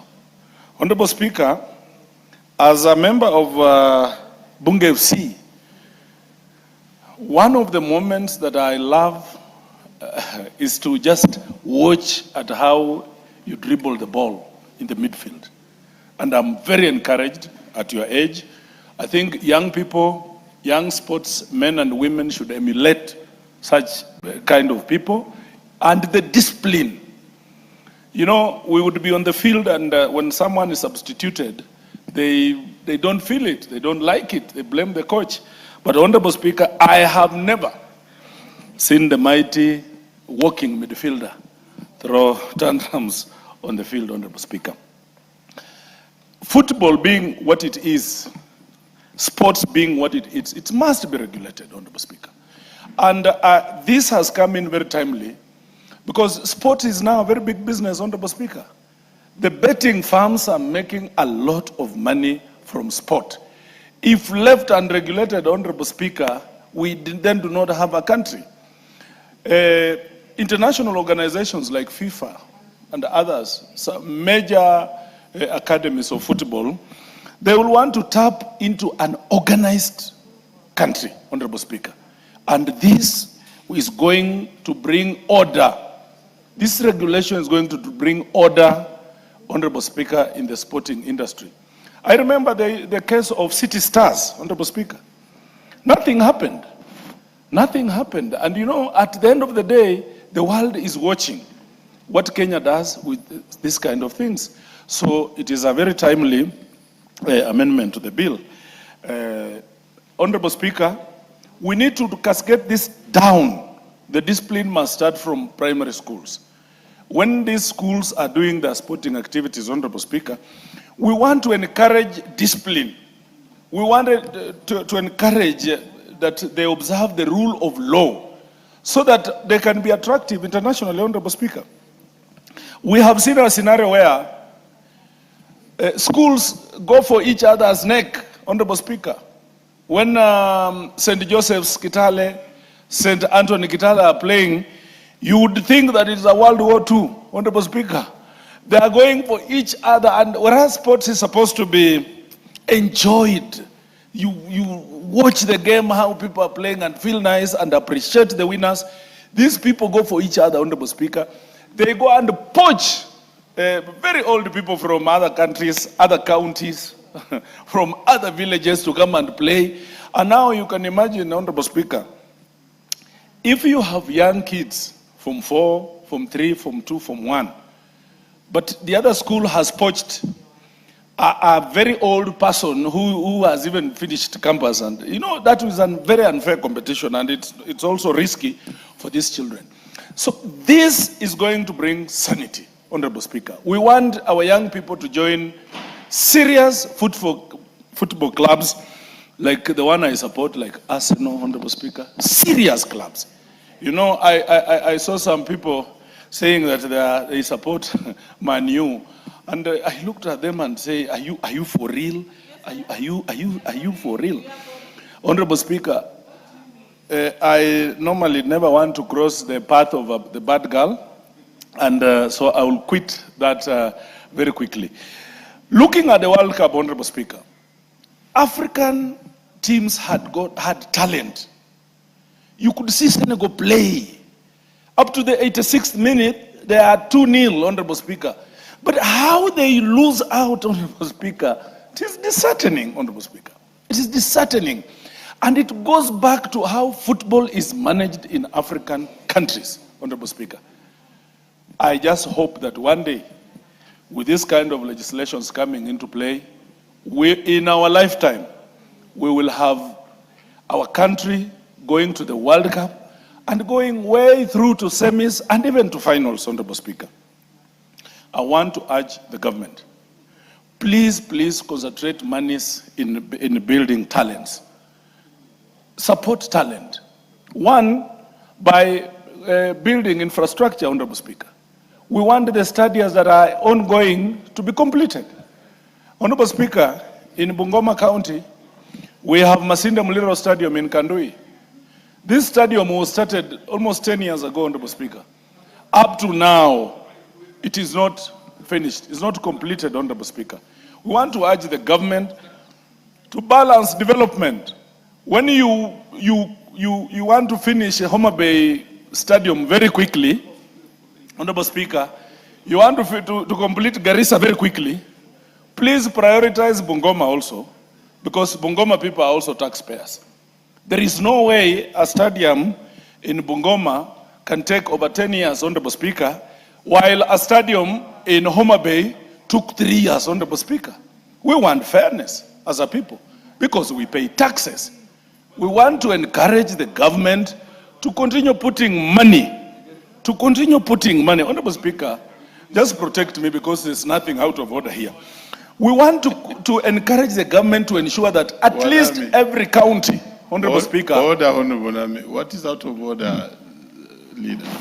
Thank you very much. You see, relevance and accuracy of information is a tenet of parliamentary debate. And it's there in a standing order. And you see, my honorable friend, Ramboka, who we share a lot of many things, is imputing improper motive on this government. This government has been in power for only 4 years. He's saying a stadium in Bungoma has been built for 10 years.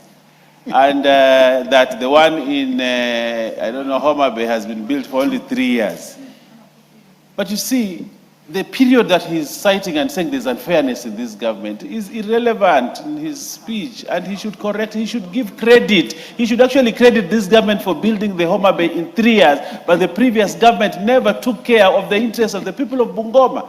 And please, this Tawe, please move out of Tawe and come home, and you are my friend, and I will take care of you. You have been heard. And move out of that Linda. I don't.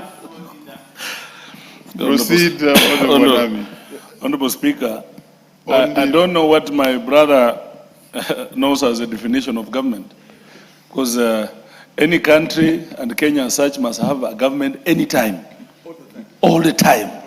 So, Honorable Speaker, the stadium in Bungoma has taken over 10 years. The President himself came to Bungoma and committed that it was to complete 3 years ago. It has not. And the Homa Bay one is complete. In terms of Tawe and Linda Mwananchi, Honorable Speaker, how can I quit a team that is going to produce the next president? Edwin Sifuna is going to be the next president of this country, and that is why we are supporting him. Honorable Speaker, back to my point. We want to encourage the government to build stadiums in at least one every county, but progressively, Honorable Speaker, we want every constituency to have a serious stadium, Honorable Speaker, so that we can harness this talent at that early age, at that early stage, Honorable Speaker, so that at the end of the day, by the time these kids get to senior schools, Honorable Speaker, they are already receiving calling from serious world clubs, Honorable Speaker. And Madam Mayaka, please continue taking this suggestions from honorable members to just beef up your bill, because this is a very important thing. And I wish you the best. If by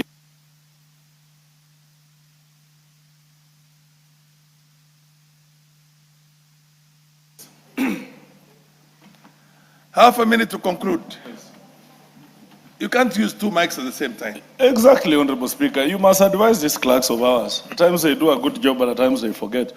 So I was completing by saying, Honorable Speaker, I wish my sister, Honorable Mayaka, very well, all the best in her political career. And that at that time, Madam Mayaka, don't hesitate to come to Linda Mwananchi, because I will talk to our spokesman, Honorable Karoli Omondi, to give you a ticket so that the Nyamira people consider you coming as a woman rep. And thank you so much for the Lord's work that you are doing. And thank you so much. Okay, order. Millie Odhiambo, MP for Suba North. Thank you, Mr. Speaker.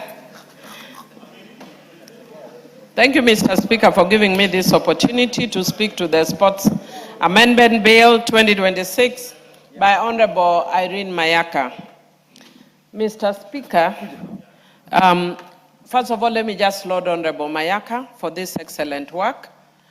Mr. Speaker, Honorable Mayaka has done a very, very good job since she came into this parliament. She understands the mandate of a nominated member of parliament. We have members who have been nominated in this house, and when they leave, they have no footprints. And so I just want to say, Honorable Mayaka, you are on the right path, and I hope the people of Nyamira County will remember you especially in our party that you have adorned their colors. But should you go even elsewhere, I hope that they remember you because it's about service. Mr. Speaker, when you look at the issue of the Sports Amendment Bill, it seeks to confront one of the challenges that we have, which is the issue of sporting integrity in this country. And Mr. Speaker, you can see that we have a lot of Kenyans who are very qualified, who are excellent, but Mr. Speaker, because of issues such as match fixing and all that, we compromise sports and we kill sports. And so when we actually then make sure that we look at issues that affect sport, then we'll be able to encourage many more young people to be involved in sports. In many countries, sports is actually unemployment and employs very many young people. And we are currently dealing with the issue of unemployment. So if we professionalize sports, then it means that many of our young people would get into this, even as a career path. Mr. Speaker, I don't know, perhaps if it was professionalized earlier, I wouldn't be here as a member of parliament. Perhaps I would have been a sporting person because I was excellent in 100 meters race, for instance. Even though I look like now I can't even do 200 or 400, Mr. Speaker. But I was excellent in 100 meters race. So Honorable Karoli, who was actually the same school with me, Homa Bay Primary, can confirm, yes, that I was a star athlete in Homa Bay Primary. Yes, I was. Yes, even in the National Youth Service, because he was also, we were with him in the National Youth Service, Mr. Speaker. Perhaps, Mr. Speaker, on another note, I would want to interrogate why people who went to Homa Bay Primary are very, they are such kichwangumus. They are very tough-headed. But I like the fact that they are very principled as well. I can mention just a few of them, and we are doing fairly well. Honorable Karoli is one of them. Millie Odhiambo is another. Agostino Neto is another.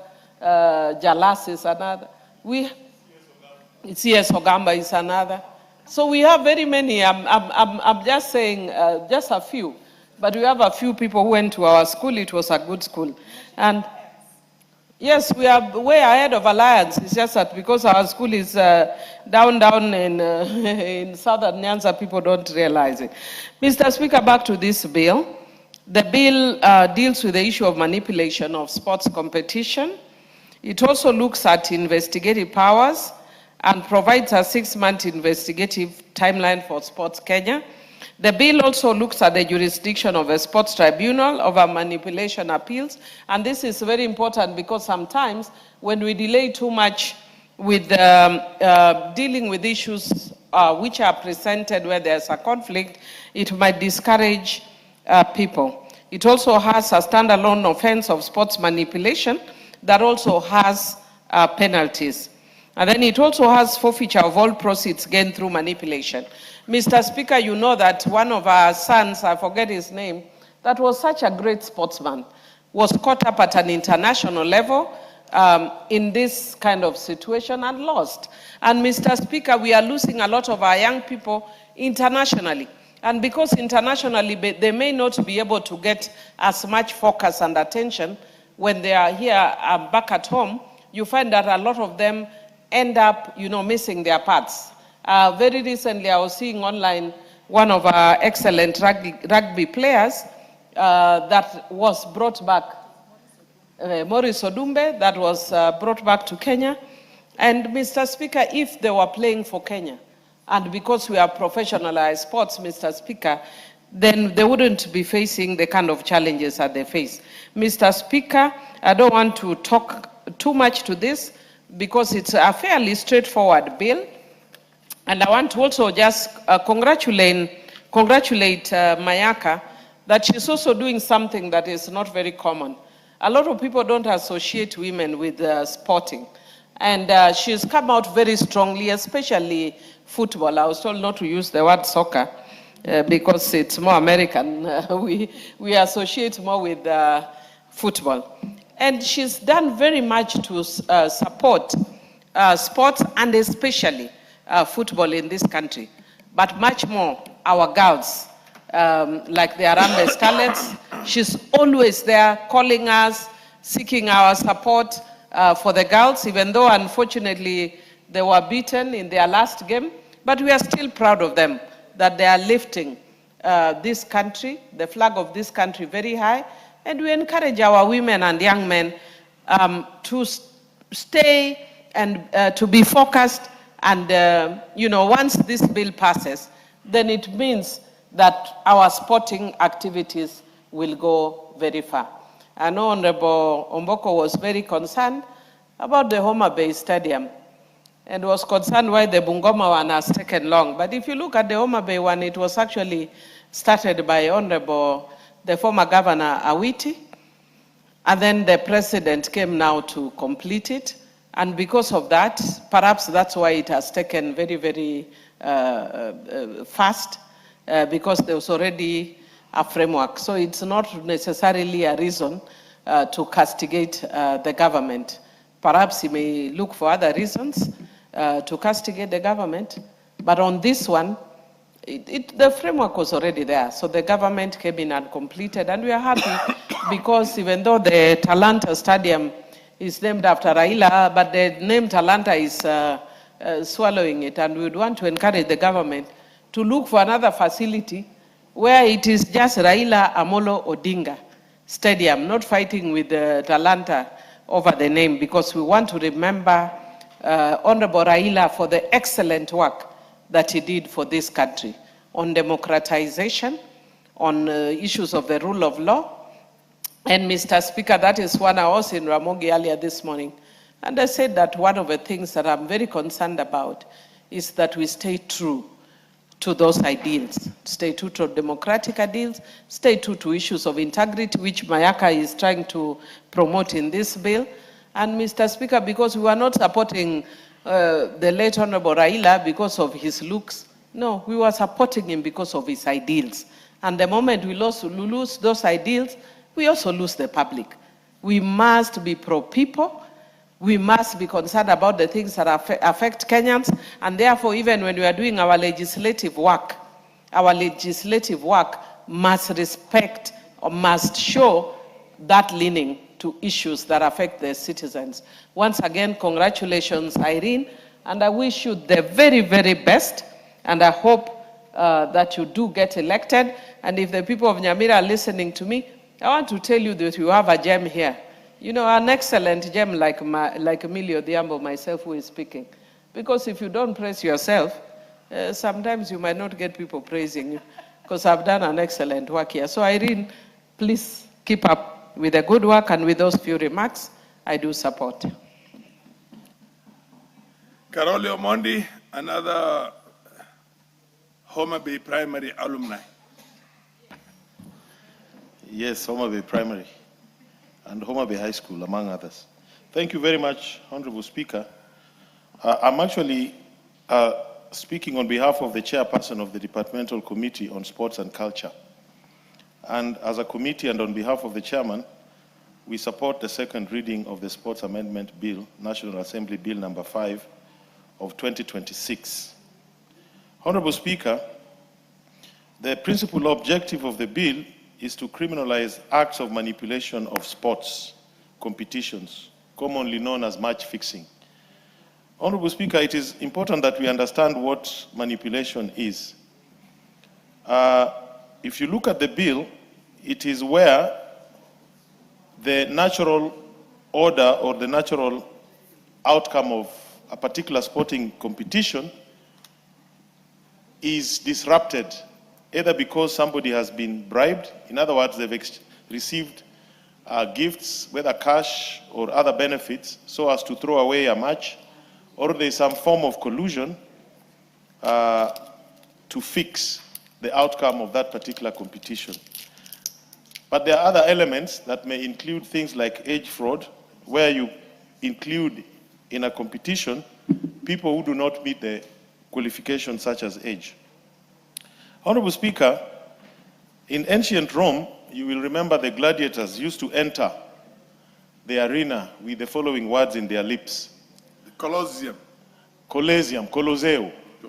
Let me win, But if I can't win, let me be brave in my attempt. Honorable Speaker, sport is about human excellence. And I think it is what reveals a lot of the virtues of the human spirit, the discipline of man, endurance, and team spirit. That is why we are very careful to prevent cheating in sports. It is just like cheating in exams or committing fraud in business. We note that this particular bill is supposed to promote integrity, fairness, honesty, and the uncertainty of the outcome of sporting competition, which is the source of the joy and the thrill that we have as people who watch sports. Match fixing undermines these principles, erodes public confidence in sports, and unfairly disadvantages athletes who compete with integrity. I think Honorable Irene Mayaka will agree with me that witchcraft is not included as part of the manipulation we are talking here. It is not included. You know, a lot of people also believe in other activities to influence the outcome of sporting events. Honorable Speaker, Kenya is bound by the Macaulay Convention, which established the benchmarks for preventing and combating the manipulation of sport competitions. We have looked at the bill as a committee, and we held extensive public participation with the following stakeholders: Ministry of Youth Affairs, Creative Economy and Sports, Office of the Attorney General, Law Society of Kenya, Kenya Academy of Sports, Anti-Doping Agency of Kenya, National Olympics Committee, Kenya Football, Kenya Federation, Association of Gaming Operators, and one member of the public, Mr. Wesley Kanyeria. We also got information that the Ministry of Sports was in the process of establishing sports integrity unit within its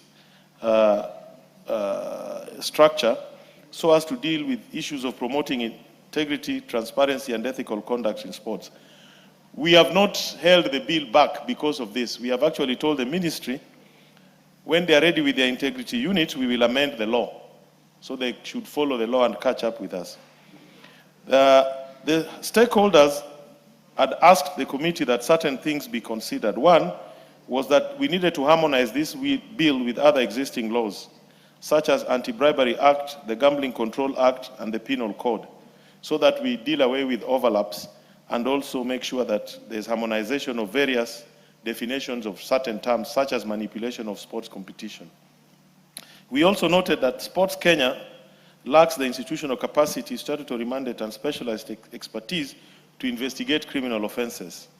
We are therefore proposing as a committee that the power to investigate the offense of crime of manipulation of sports competition be vested in the Directorate of Criminal Investigations, which would be the competent law enforcement agency mandated to investigate criminal conduct. However, as a committee, we want the sports associations also to retain their power to investigate and discipline their members. So if there's manipulation, Football Kenya Federation or Athletics Kenya can deal with the athletes either by suspending them or excluding them from competition, because they are the informal regulatory agencies for varying sporting activities. And that the committee therefore made the following observations: that the bill addresses a critical legislative gap and seeks to promote integrity and fairness in sports, protect athletes, officials, and sporting organizations from corruption.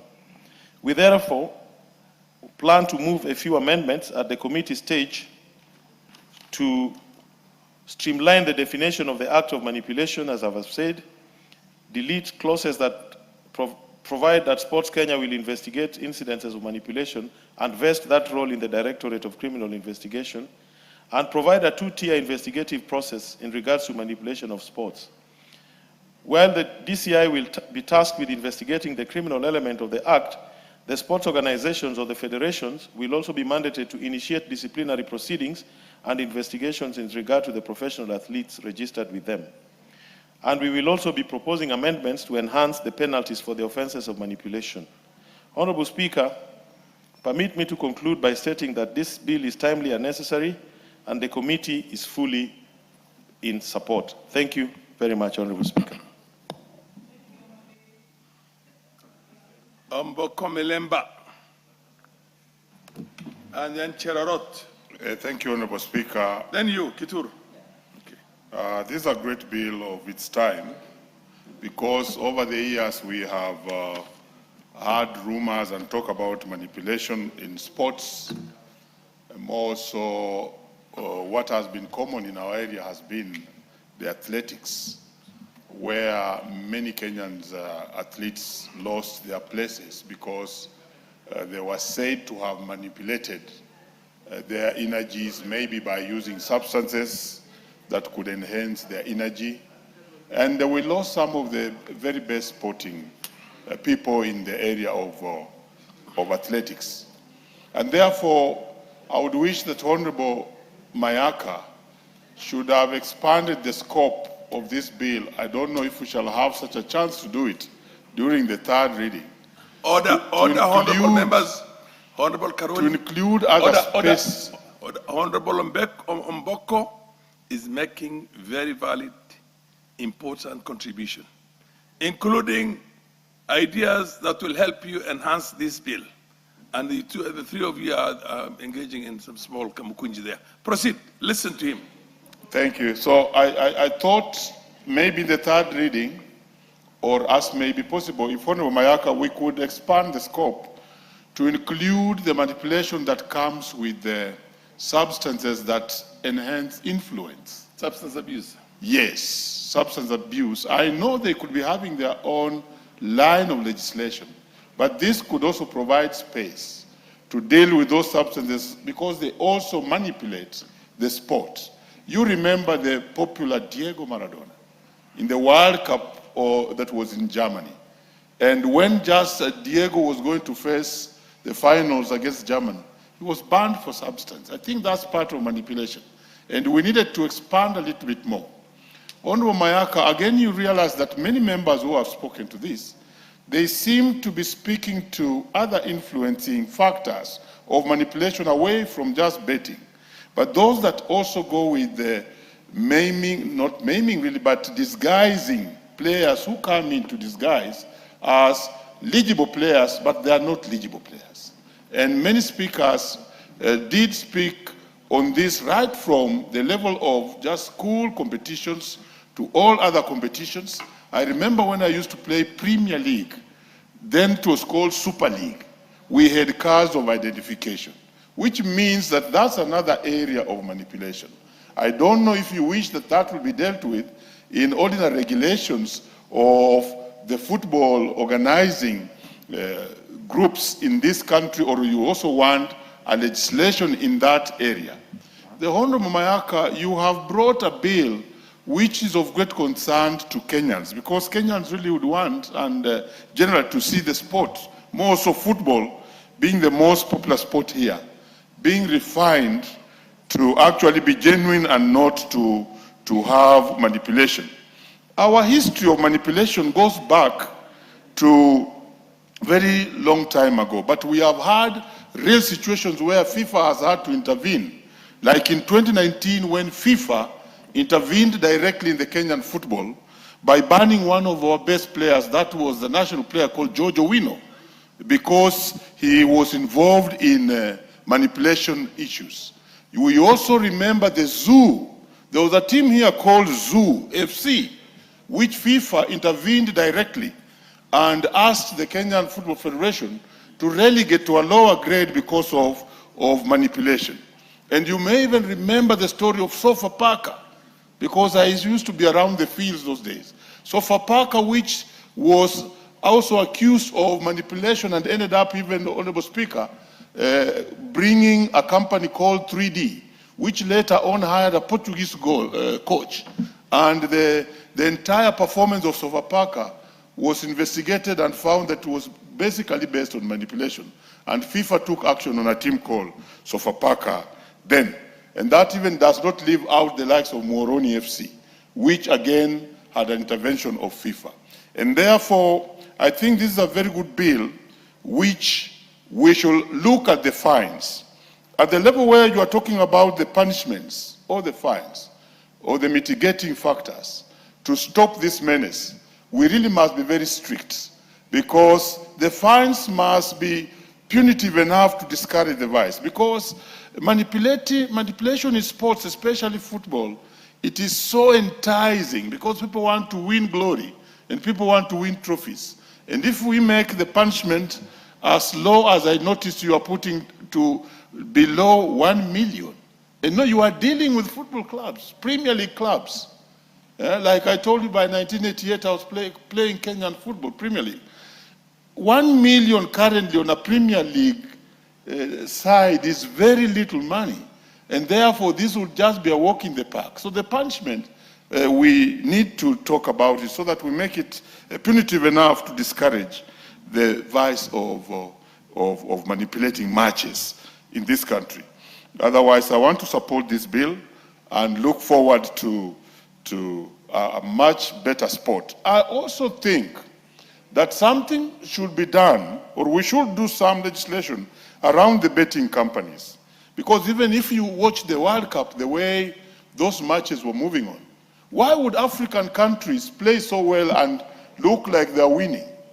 And then in 5 minutes, 3 minutes, they lose a match. In ordinary, Honorable Speaker, football matches, that is not possible. Sometimes it may be more than just meet the eye. And there's a lot of work that needs to be done around manipulation of matches. Thank you, Honorable Speaker. I beg to support.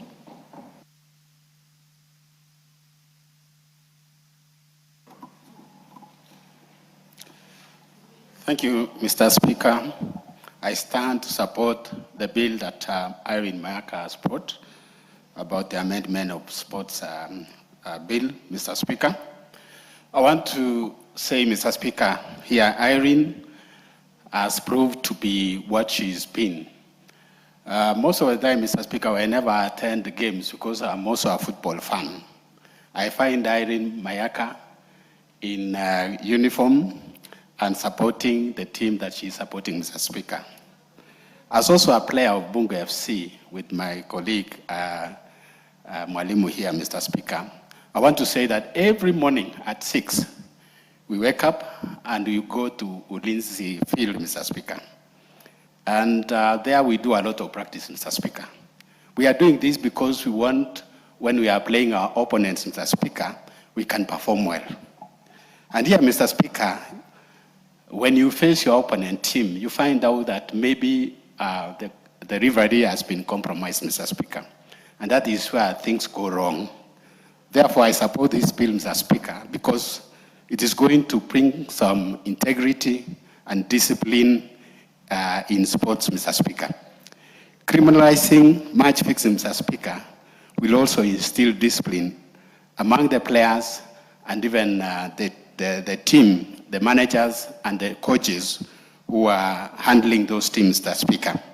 I know, Mr. Speaker, because of this also, during our way back, Mr. Speaker, we used to play goals without net. But that, Mr. Speaker, could bring a lot of challenges in the field, Mr. Speaker, because you will not know whether you scored or it went outside. When the net was brought, Mr. Speaker, when it was brought in, Mr. Speaker, I want to say that it brought some sanity. And of late, Mr. Speaker, we have even VAR. Whenever players are playing, when the team are playing, VAR will help to show whether the team scored a goal, Mr. Speaker. And sometimes even during when the penalty or the foul is been done by the player, Mr. Speaker, it is VAR is checked, and even red card can be over, Mr. Speaker. In Kenya, Mr. Speaker, I want to say that we have several teams who are really committed to make sure that they go to the Premier League, Mr. Speaker. And I want to say that some of our talented players have been disappointed because of match fixing, Mr. Speaker. You find that even in the field, sometimes there's a physical fight because of that, Mr. Speaker. Referees also are the ones, sometimes they mess up with games. Can you imagine on a point like the other day when there was Chan, Mr. Speaker, we could buy tickets and go to the field, and a referee decides to mess up with the match because he's been compromised. Everything will be in a mess, Mr. Speaker. But I want to say, Mr. Speaker, this is about personality and also when there are no rules. Mr. Speaker, the other day, I participated in playing. There was these two teams, Mr. Speaker. They were calling themselves Two-Tam, and the other one was Pwekse. In the middle, Mr. Speaker, I arrived the field, and I offered myself to play for one of the teams. And they were playing 30 minutes, Mr. Speaker, 30 minutes each. When I got into the field, Mr. Speaker, the referee approached me and told me, let me add to 45 minutes because you are here. I wish this bill was there, Mr. Speaker. We'll have you started here to discipline this referee, Mr. Speaker. But we played. Mr. Speaker, in Kenya, I know the government has done a lot when it comes to football and several other sports, Mr. Speaker, like athletics. Mr. Speaker, all this, the government is doing this so that it can bring integrity and popularize this nation, Mr. Speaker. We are known as Kenyans. Kenya is well known because of athletics. And even in football, Mr. Speaker, the other day during Jan, our players did very well. And congratulations to the coach, Mr. Speaker. So, Mr. Speaker, I want to say that Irene has got a bright future. And I want to tell the people of Nyamira, in the name of Irene, you have a leader.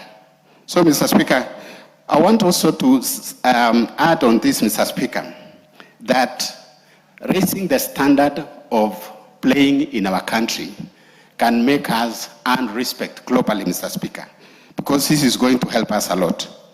Mr. Speaker, I want also to say that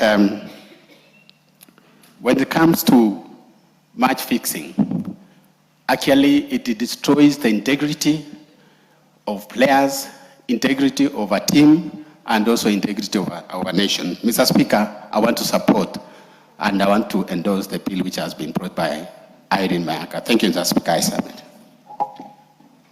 Cherarot, followed by Kitur. Thank you very much, Honorable Speaker, for giving me the opportunity to also contribute on this very important Sports Amendment Bill 2026, sponsored by Irene Mayaka. In the upshot, I want to say I support. And secondly, Honorable Speaker, allow me to give some accolades to this great leader in this House, Irene Mayaka. It so happens, Honorable Speaker, that when we were still new in this House, we happened to have been in the same committee with Irene, that is the Communication, Information, and Innovation Committee.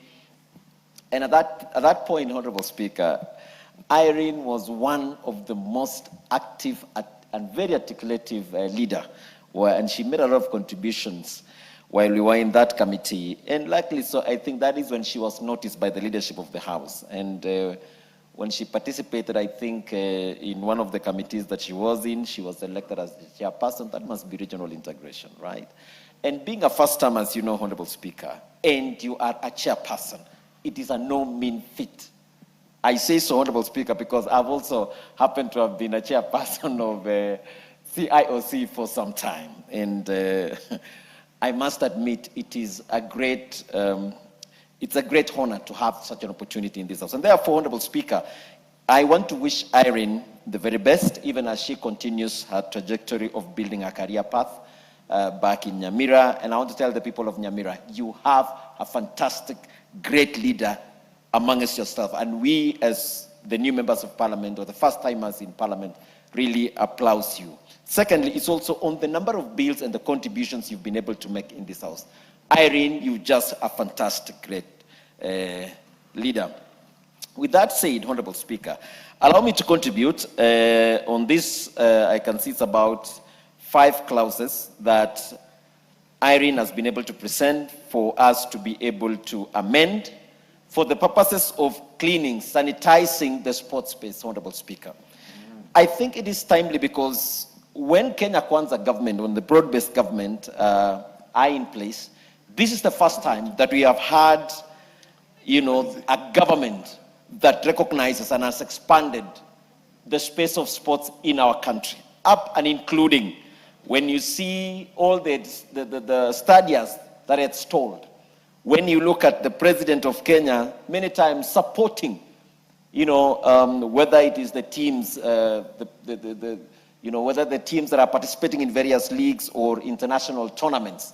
And the president sometimes has come, by himself, even attending these events. It has created across the country an enthusiasm of unmeasured levels amongst the young people in every part of our country.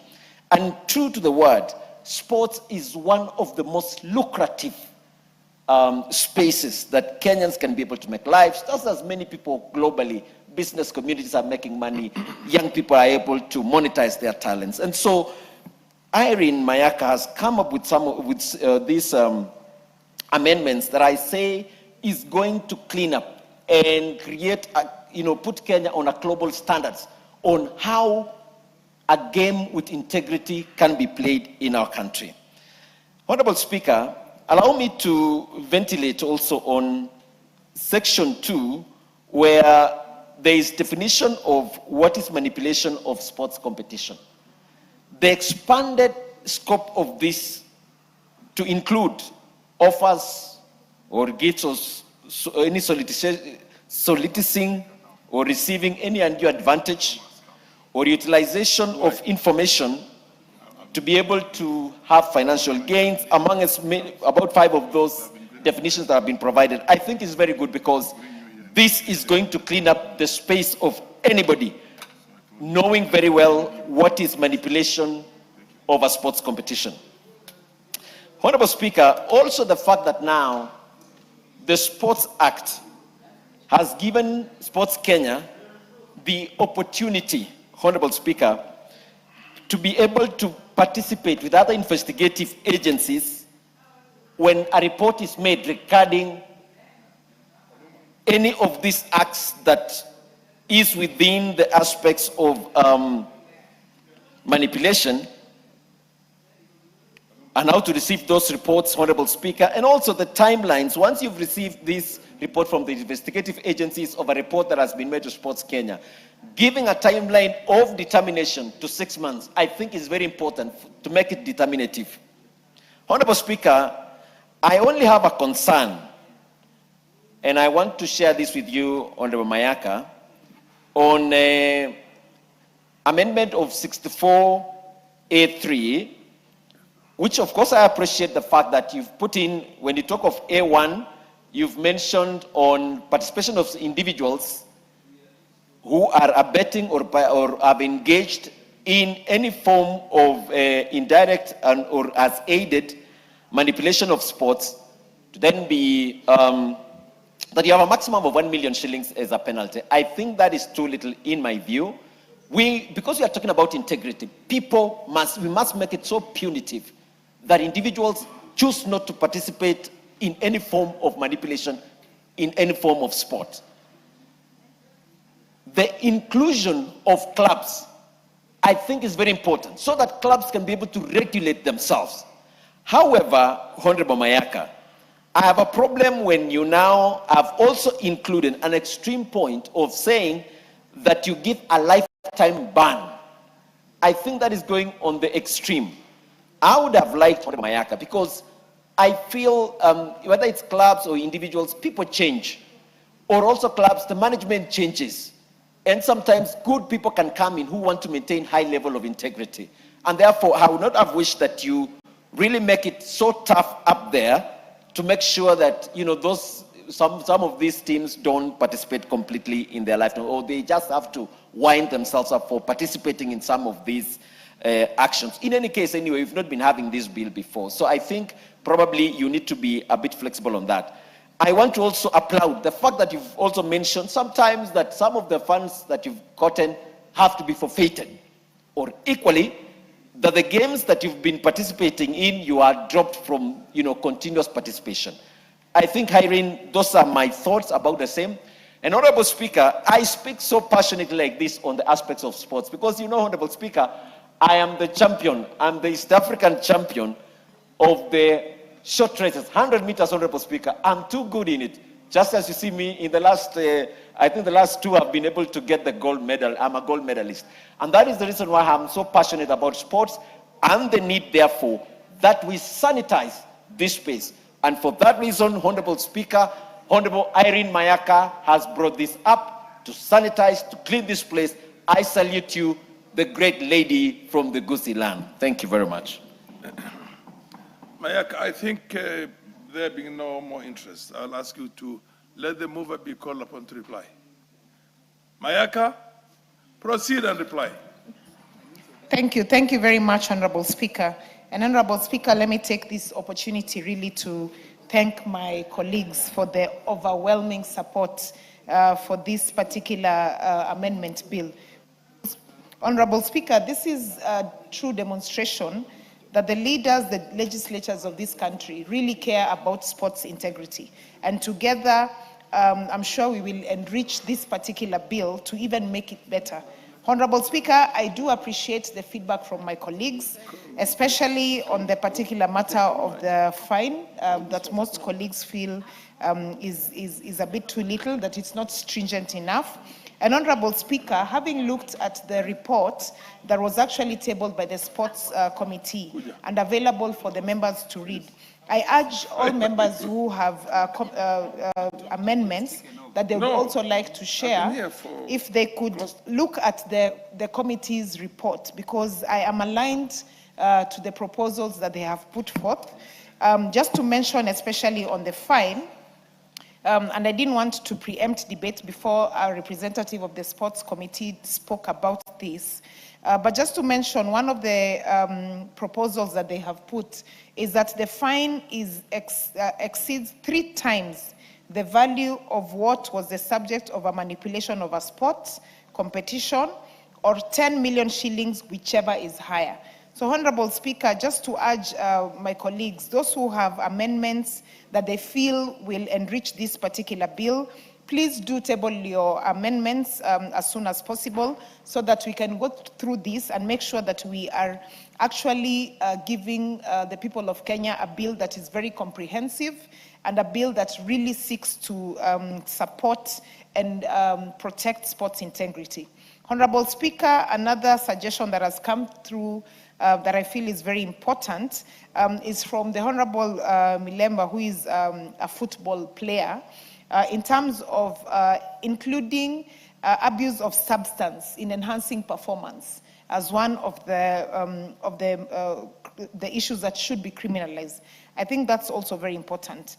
Another one that has also been mentioned is the disguise of age. And Honorable Speaker, this is very important because if you notice right now, what the Sports Ministry has done through the Talanta Academy is that we now have different sets of ages that play soccer for the national team. I mean, play football.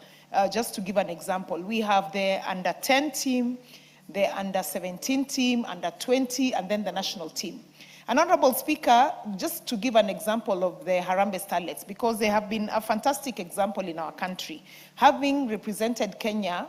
They're going to represent Kenya for the 2nd time in the World Cup. And if you look at how the progression of the team happens, from the junior starlets into the senior team, the scouting that happens in the national school events when the secondary schools are playing. Honorable Speaker, we even have representation of 2 particular young girls from Bunyore Girls who play for the under 17 throughout the whole year.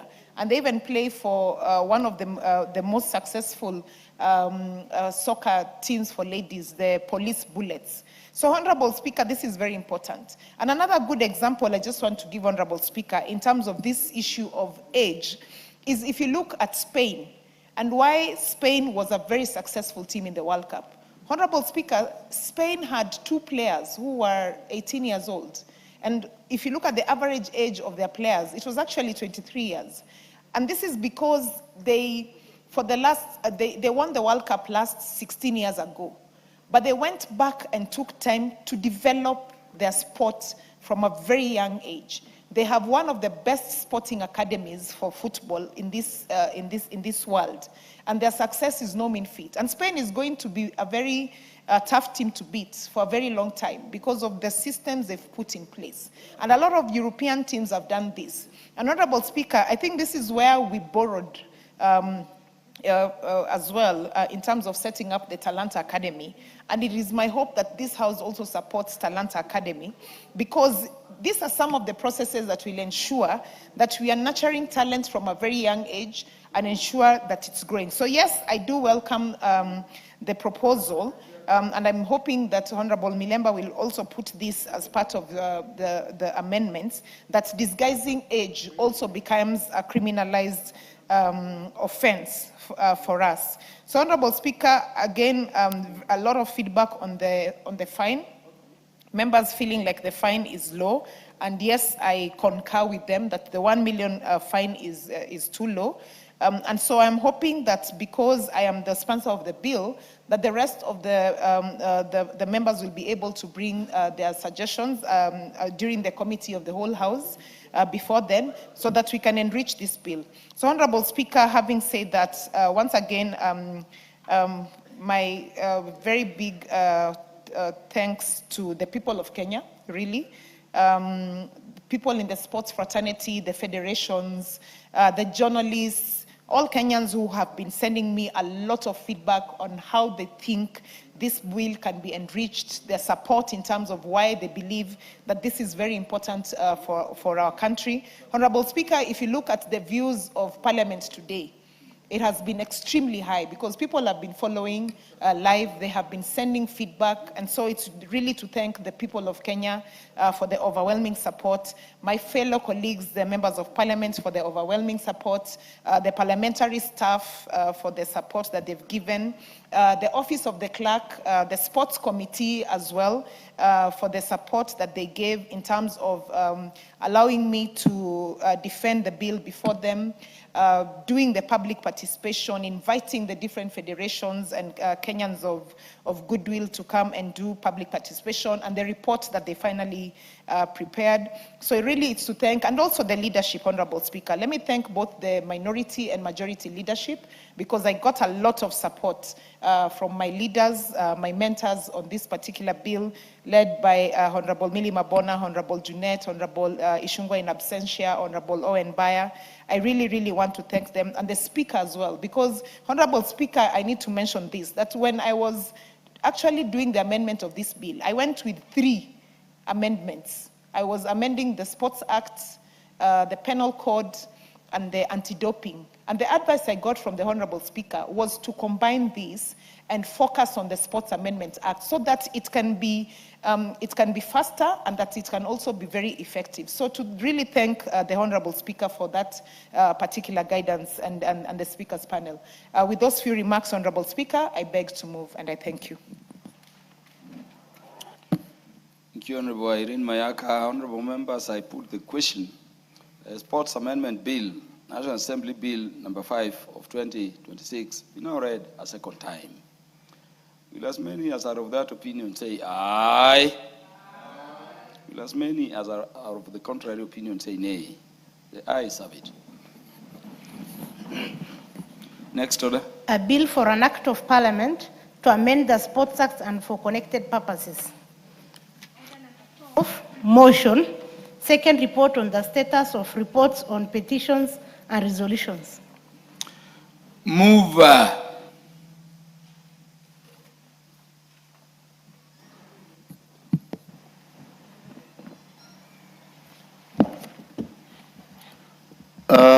Thank you, Honorable Speaker. Honorable Speaker, I beg to move that this House adopt the second report of the Committee on Implementation status of reports on petition and resolution passed by the House, which was laid on the table of the House on Thursday, 26th October 2023. Honorable Speaker, the Committee on Implementation is established pursuant to Standing Order 209 of the National Assembly Standing Orders. The committee is mandated to scrutinize resolutions of the House, including adopted committee reports, petitions, and undertaking issued by the National Executive. The committee further examines whether such decisions and undertakings, Honorable Speaker, have been implemented within the minimum time necessary, and whether satisfactory explanation have been provided in instances of delay or on implementation. Honorable Speaker, further to this mandate, Standing Order 201 provides that within 60 days of a resolution of the House or adoption of a report of a select committee, the relevant Cabinet Secretary shall submit a report to the appropriate committee detailing the status of implementation of such resolutions. Honorable Speaker, in consonance with Article 153, 4B of the Constitution, Cabinet Secretaries are required to provide Parliament with full and regular reports concerning matters under their control. The Committee on Implementation, therefore, plays a pivotal role in ensuring that resolutions of the House translate into tangible outcomes for the citizens by holding the executive accountable and ensuring that Parliament does not act in vain. Honorable Speaker, in executing its mandate, the committee engaged various ministries, state corporations, and agencies, requesting status reports on the implementation of House resolutions, petitions, and adopted committee reports.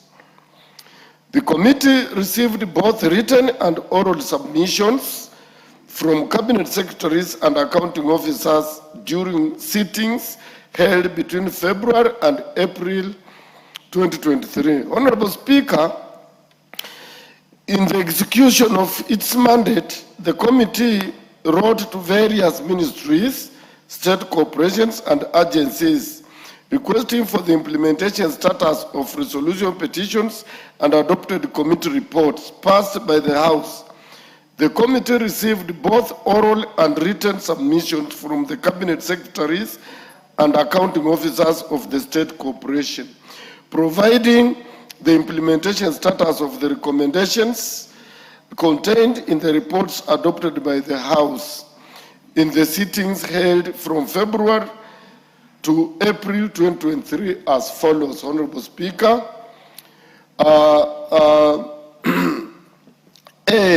there were 24 reports of the Public Investment Committee on its consideration of the Auditor General's reports on the financial statements of the Geothermal Development Company, financial year 2017-2018.